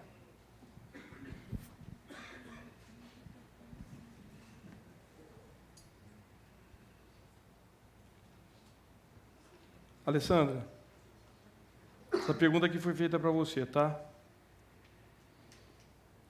E essa é fácil, porque daí eu vou emendar com uma segunda. A primeira é só para tirar dúvida. Hoje o atacarejo está mais voltado para o atacado ou para o varejo? Aí cola na segunda. O JBP serve para trabalhar com contas do varejo, mas para serviços de tecnologia para os varejistas? Os varejistas estão dispostos a ter essa relação? Hoje o atacarejo está mais voltado para o atacado ou para o varejo? mais para o varejo, a maior parte das vendas é para consumidores, mas você tem um açaí, por exemplo, que é 55-45, que é importante para o negócio também. Muito bom. Segunda pergunta. O JBP serve para trabalhar com contas de varejo, por exemplo. Mas para serviços de tecnologia para uso do varejista, isso também é válido? Os varejistas estão dispostos a ter essa relação? Eu nunca ouvi falar de JBP com empresas que fornecem tecnologia, mas existe o que existe assim hoje, que eu vejo na maior parte dos varejistas, eles veem muita coisa de tecnologia, mas também há muita confusão. Assim, ele não está tão certo do que realmente ele sabe que aquela tecnologia é boa, mas ele não sabe qual tecnologia, né? E, por exemplo, CRM, de quem, qual o nível de CRM. Eu acho que é mais isso, mas um trabalho estruturado do JBP eu desconheço. Posso dar um palpite aqui, porque eu acho que eu conheço. Eu trabalho como conselheiro em algumas empresas de tecnologia. Toda empresa de tecnologia ela tem uma estrutura de CAM e ela tem que tratar o CAM como CAM. Portanto, se a empresa de tecnologia não tem um JBP, ela tem que construir rapidinho. Senão, ela vai vender part number, senão, ela vai vender preço. E não é nada disso que a gente quer. Agora, tem uma pergunta aqui espetacular. Márcio, essa pergunta foi elaborada, eu estou até preocupado. Pergunta para o Márcio como eu faço para trabalhar no time dele. Ela está aqui, eu provo para vocês. É fácil. Pode acessar não só na Neoquímica, não só na nossa unidade de negócio, mas na Ipera Pharma. Pode acessar o nosso site, tem o nosso time de RH. Enfim, logo a gente vai também estar divulgando as vagas na plataforma New Directions, de CAM, justamente que a gente, como eu disse, pessoas são o que tem de mais relevante para a gente entregar qualquer projeto. Então, serão muito bem-vindos. Queremos muitos talentos, temos muito a crescer ainda. E eu posso afirmar que é uma turma que contrata mesmo e vai ser muito bom. Wilton, essa aqui é boa, tá? Estou começando a chegar no final, porque eu estou juntando tudo. Wilton. Como engajar o C-Level, ou seja, a liderança de mais alto nível, tendo como princípio de que Key Account Management é uma estratégia de negócio? Legal. Obrigado, Adriano. Bom, pessoal, a melhor forma de engajar o C-Level é mostrar para eles como a estratégia vai gerar resultado para o negócio. Geralmente, o C-Level ele tem uma agenda focada em crescimento, rentabilidade, posteridade do negócio. Se for uma empresa de capital aberto, ele está olhando para o que o mercado financeiro está olhando. Se você conectar a sua agenda de Key Account com a agenda da pessoa e você conectar, não deixar ela fazer essa conexão por si mesmo, com certeza você traz o engajamento do C-Level. Se você for fazer uma reunião com o C-Level para falar, puxa, tem um cliente que dá um pouco mais de trabalho, eu quero atender ele diferente, você está levando problema, não está levando solução. Isso baixa o engajamento. Boa. Wilton, qual a melhor estratégia de prospecção para clientes Key Account? Bom, além de ir na concorrência. Legal. Está bem respondido, né? Se o cliente é Key Account, você vai analisar. Você tem além de analisar o que os competidores consideram como Key Account, mas depois você tem que, obviamente, validar a sua estratégia. Existem algumas plataformas, dependendo do segmento que você atua, existem alguns rankings de mercado. Então, por exemplo, no mercado de varejo, existe um ranking de algumas revistas que publicam, o ranking dos maiores varejistas. Se for no mercado farma, a Abrafarma publica alguns rankings também. Então, você vai ter um viés ali de tamanho, depois você tem que avaliar se conecta ou não com a sua estratégia. E outros segmentos também acabam publicando, acho que vale a pena a consulta. E, obviamente, consulta, você entende que tem um cliente, depois você faz a conexão com a sua estratégia ou não, com a atratividade ou não. Muito bom. Essa aqui é para o Wilton também. Wilton. Obrigado, pessoal. Como um CAM pode se manter atualizado de múltiplas formas? Bom, legal. Bom, primeiro, comunidade New Directions, quem quiser. Está sempre bastante conteúdo lá, gratuito, de alto nível, importante. Segunda questão, acho que o CAN pode se manter atualizado usando as ferramentas que tem bastante disponível no mercado. Você tem site de relações de investidores dos clientes, você tem as grandes universidades, como a própria SPM, publicando bastante conteúdo, falando sobre isso, e principalmente na troca, né? A gente falou muito aqui de trocar a experiência. Às vezes, se conectar com outro CAN Comucan, que tem uma rede de relacionamentos focada em troca de verdade de conteúdo e não simplesmente reclamar da meta, reclamar do cliente, realmente aproveitar as conexões para a construção de mais relacionamento, mas para a troca de conhecimento. Muito bom. Tem uma pergunta aqui complicada que eu gostaria de responder essa. Ó. Trabalho como CAN desde 2006, hoje estou em uma companhia onde estamos há 5 anos implementando a mentalidade CAN. Essa companhia tem diversas unidades de negócio com metas segmentadas. Meus desafios e de meus pares é conciliar interesses difusos, onde cada unidade cuida de seus objetivos como se fosse uma empresa única e independente. Somos acionados, geralmente, para a resolução de problemas. A pergunta, além de nossos acordos, como convencer essas unidades a se integrar com sinergia voltada para a relação duradoura e ganha-ganha a longo prazo? Eu vou colocar o que eu entendi que está por trás disso, porque é uma situação comum mesmo. A gente tem visto isso acontecer sequencialmente. Você tem 5, 6 unidades de negócio, essas unidades negociam de maneira independente, o cliente sabe muito bem usar isso e ele cria até mesmo um canibalismo de verba dentro da sua própria organização. Como todo mundo tem que cumprir a sua meta, todo mundo fica quieto e vai cada um fazendo seus movimentos, suas negociações, seu JBP, e quando você olha o resultado final sobre a perspectiva total da companhia, você tem o investimento desnecessário. Então, isso é um pouco do que a gente vê. Como você resolve isso? A forma mais fácil é de que o C-Level deveria estruturar essa organização como uma organização de Key Account. A segunda forma, que ela se soma à primeira, a estrutura financeira deveria fazer a conta dos resultados percebidos individualmente por conta e do conjunto da operação por conta, tentar entender essa duplicidade de esforços e investimentos e tentar supor matematicamente qual deveria ser o resultado dessa operação Key Account. Isso vai trazer uma noção do impacto financeiro de que uma estrutura um pouco mais sincronizada possa trazer resultado. O quarto passo é de que esses líderes se unam e combinem exatamente a relevância disso e a complexidade que isso vai aumentando a cada ano, porque o pedido vai ficando cada vez maior e a eficiência do pedido e a incondicionalidade do pedido vai fazendo com que o resultado seja pior. Eu gosto da ideia de preservar a independência da unidade de negócio. Isso me parece que é uma coisa saudável, mas eu tenho que entender que eu faço parte de um grande conjunto que é uma única corporação. Logo, a boa prática é você combinar dentro desse jogo que, durante um período, rotativamente, alguém vai ser o líder Key Account.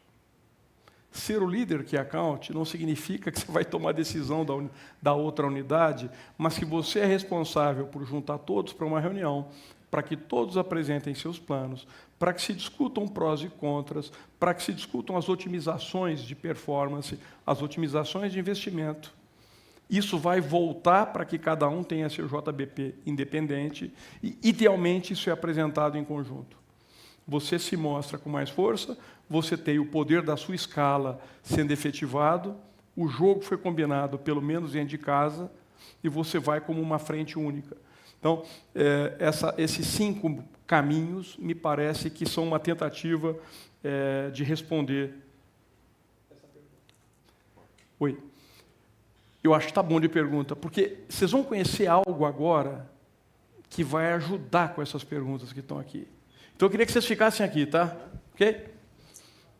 Então, agora vem o momento Polishop. O momento Polishop é aquele momento quando você acha que acabou e tem mais. Então, vamos ver se eu consigo. Primeiro, eu disse que a única exceção que traz informações de curso é Key Account por um pedido do grupo. O grupo pediu novos cursos. Vão ser lançados 3 novos cursos. Os detalhes estão aqui. Qual é o ponto? A gente acredita em cocriação.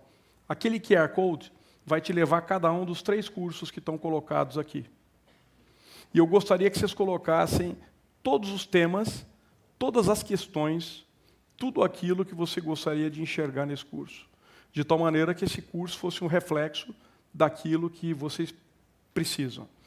Vai haver um curso CAN intermediário. O curso normal que a maioria fez continua igual, com uma adição de inteligência artificial básica. O CAN intermediário, ele vai ter nível intermediário, portanto, 2 estrelinhas a intensidade de inteligência artificial. Vai haver um terceiro curso, workshop aplicado, proposta de valor e JBP. Menor número de pessoas, provavelmente ele tem um preço diferenciado, ele tem um nível entre intermediário e avançado, e ele vai ser 4 estrelinhas o impacto do uso de tecnologia.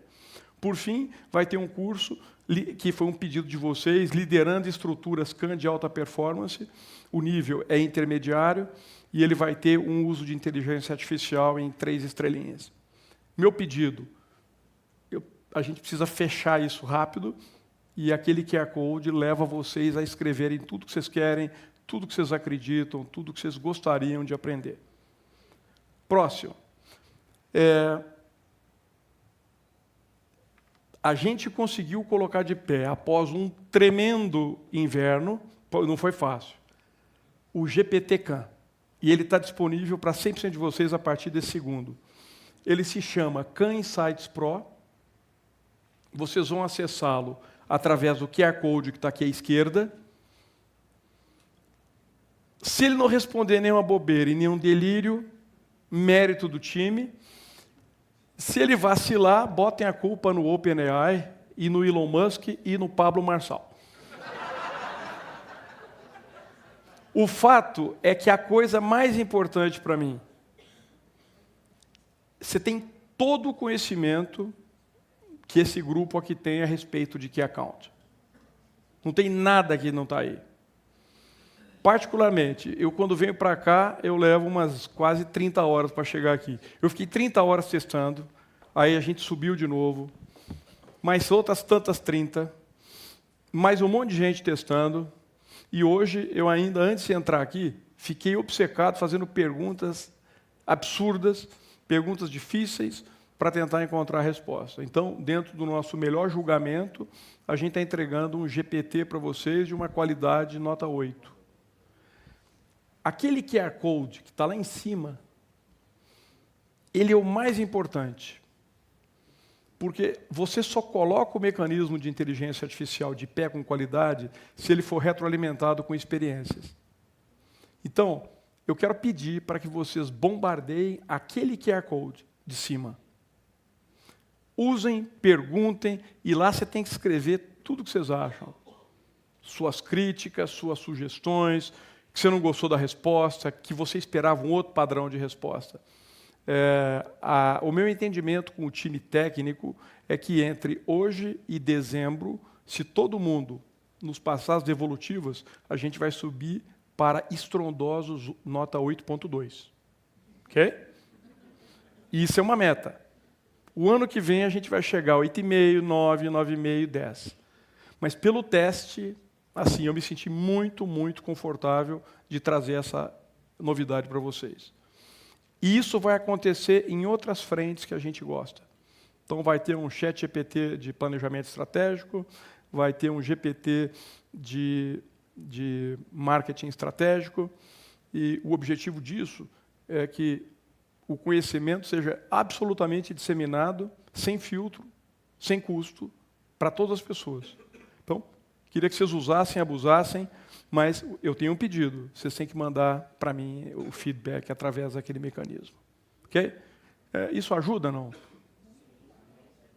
Por isso eu perguntei de mentalidade dinâmica. Eu queria ver vocês botando fogo. Eu queria ver quem vai enlouquecer esse chat GPT a tal ponto que ele fale: para, você está superando o Wilton.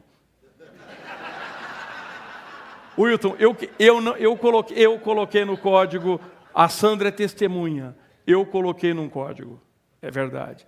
Se chegar a um nível de pergunta, vai sair essa pérola. Mas vocês estão achando que está bom? Eu acho que tem mais, porque agora eu já esqueci a sequência.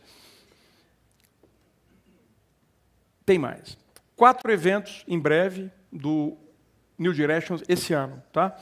Ali estão os 2 QR Codes, o primeiro à esquerda para o WhatsApp, o da direita para o LinkedIn. Vai haver um webinar de comunicação não violenta, capitaneado pelo nosso mestre Isomar, capitaneado pela Fátima Mota, que deve estar aqui, eu não a vi. Vai haver um webinar sobre marketing H2H. Marco Bebendo é um grande amigo, ele fez uma apresentação de 15 minutos no evento da semana passada. Ele é o único brasileiro a ter coescrito um livro com o Philip Kotler. Isso é um espetáculo. E a tese dele é muito boa e ele vai apresentar para a gente. Vai haver um convite para um webinar com cenários para 2025 e vai haver um outro convite para outro webinar sobre a produtividade empresarial brasileira. O cúmulo do detalhe. Essa pesquisa rodou com 480 perguntas. Então, vocês devem imaginar a quantidade de conteúdo que se aprendeu. Eu acho que tem mais. Eu preciso lembrar vocês que todas as vagas de CAN que nós temos conhecimento são postadas numa plataforma chamada VagasCAN. Isso é gratuito para quem divulga a vaga, isso é gratuito para quem busca a vaga. É só vocês acessarem. Qual a importância aqui? Nos ajudem a divulgar isso para as estruturas de recrutamento e seleção. Porque, definitivamente, vocês acham que é possível encontrar hoje em São Paulo um grupo de Key Accounts melhor do que 200 pessoas que estão aqui agora? Não. E são essas pessoas que vão buscar as posições aqui, mais outras tantas da comunidade. Então, é absolutamente seleto, absolutamente filtrado, vocês têm que usar para suas vagas, e o que mais é importante? O dado de vocês não fica. Vocês vão mandar o dado de vocês para a empresa que contrata. Nós não temos interesse nenhum em dado nesse jogo aqui. Tem mais, Sandra? E tem mais? E tem mais. Se vocês responderem a avaliação de satisfação agora, dizendo se nós temos que continuar com esse fórum em outubro do ano que vem, o segundo Fórum Nacional, escrevendo tudo que foi ruim, escrevendo tudo que foi bom, e colocando todas as suas ideias para que seja cada vez melhor, naturalmente, que vocês vão receber um certificado de participação da SPM. Eu estou vinculando porque eu estou fazendo aqui uma negociação de Key Account, porque eu não estou sendo justo, a certificação vai de qualquer jeito. Vocês vão receber... mas a gente não perde o hábito da negociação, né? Então, vocês preencham, eu vou ficar feliz, todo mundo vai ficar feliz, a gente vai poder aprender com isso e fazer melhor. E a escola vai enviar para vocês por e-mail, a partir da semana que vem, o certificado. Qual é meu pedido? Vai chegar em datas diferentes para pessoas diferentes. Então, não adianta ficar na comunidade assim, quem recebeu? Aí a pessoa responde, isso gera uma frustração monstra. Aí daqui a pouco está todo mundo com raiva do fórum, todo mundo com raiva da SPM, porque não chegou. Chega. Ele chega entre amanhã e mais uma semana, vocês vão receber todo esse certificado, e a gente quer manter a certificação sempre. Sandra, tem mais? Tem mais? Tem mais. Caramba, isso é ideia da Sandra, não é minha. Quem quiser fazer esse curso que vai ter esse cupom. Nunca existe cupom. E eu não sei, quem está na comunidade sabe que a gente doa uma vaga do curso todo ano para uma pessoa que tem necessidade. A dela, ela especifica, entra no funil de seleção, um grupo de pessoas dá uma avaliada e, assim, infelizmente, arbitrariamente, com dor no coração, só dá para escolher uma pessoa. E eu pedi para a escola uma segunda vaga. E eles deram ontem. Então, vai existir uma vaga que pode ser para qualquer um de vocês aqui agora. Se vocês gostarem, a gente pode fazer sorteio agora. O meu único pedido, se você já fez o curso, se você não pode, simples, você entra em contato, que a vaga vai ser sorteada para outra pessoa. Como eu não sei fazer o sorteio, eu vou ter que pedir a gentileza da Sandra. Eu acho que eu tenho que fazer ESC e colocar em algum lugar aqui, né? É no Chrome? Então, você dá esse help? Você me empresta, Alessandra, esse microfone um segundinho?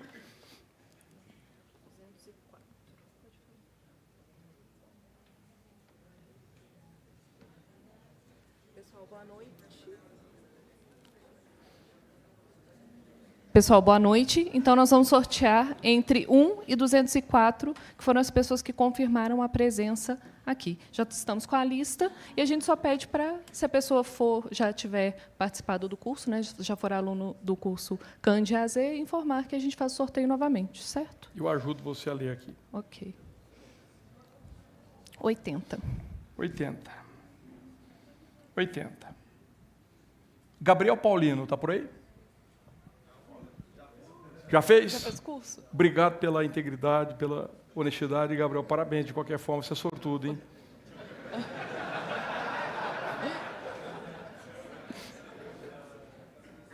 Então vai lá, Sandra. Vamos lá.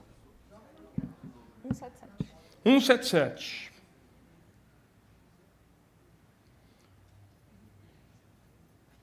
Eu só estou conferindo porque são uns nomes interessantes de e-mail, né? Vânia Greco, está por aí? Vânia, você já fez esse curso? Não. Você tem vontade de fazer? Então, bem-vinda. Obrigado.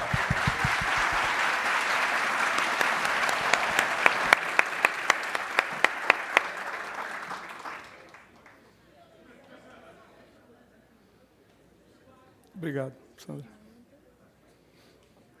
Agora, a Sandra morre de vergonha, pessoal, mas eu queria pedir uma salva de palmas para ela, porque ela ficou por trás de todo esse processo. Obrigado, Sandra. Hoje ela conseguiu responder 176 perguntas se tem estacionamento em volta da SPM. E é verdade. E o número cresce a cada momento. A última atividade, a gente sai em debandada para conversar, para tomar alguma coisa e para se divertir. O meu colega quer fazer uma foto desse grupo inteiro para que a gente guarde para registro poxa, é o primeiro fórum. Eu queria que no 20º a gente pudesse ver e lembrássemos de como éramos jovens. Então, ó, eu acho, Alessandro, se você não se incomoda, nós vamos ter que descer ali para caber todo mundo na foto. Podemos, mas o principal é aquela, pode ser? Então vamos sentar aqui, tira a foto, mas o principal é a foto do grupo. Ah, de pé. Ok.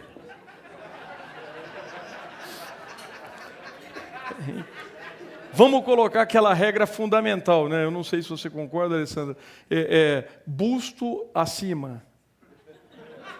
Eu chamo de peito de chefe. A gente tem que ter processo para tudo. Vocês já repararam, né?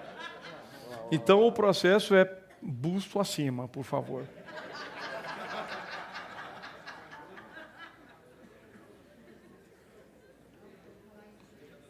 Obrigado. Mais um?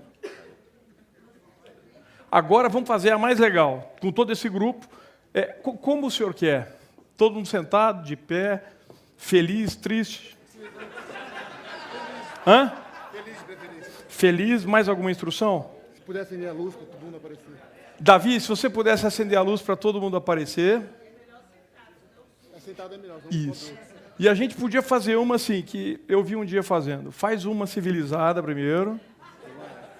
E depois faz uma, cada um faz o que quiser nessa segunda. Pode ser? Vou ficar aqui na frente, né? Então vamos.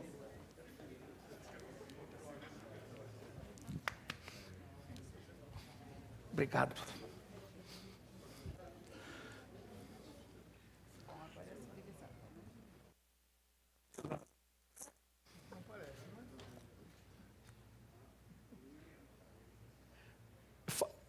Deixa eu fazer a chamada. 1, 2, 3, JBP, ok? 1, 2, 3, JBP. Agora, vamos fazer a radical? A radical vai ser JBP hoje. 1, 2, 3, JBP hoje.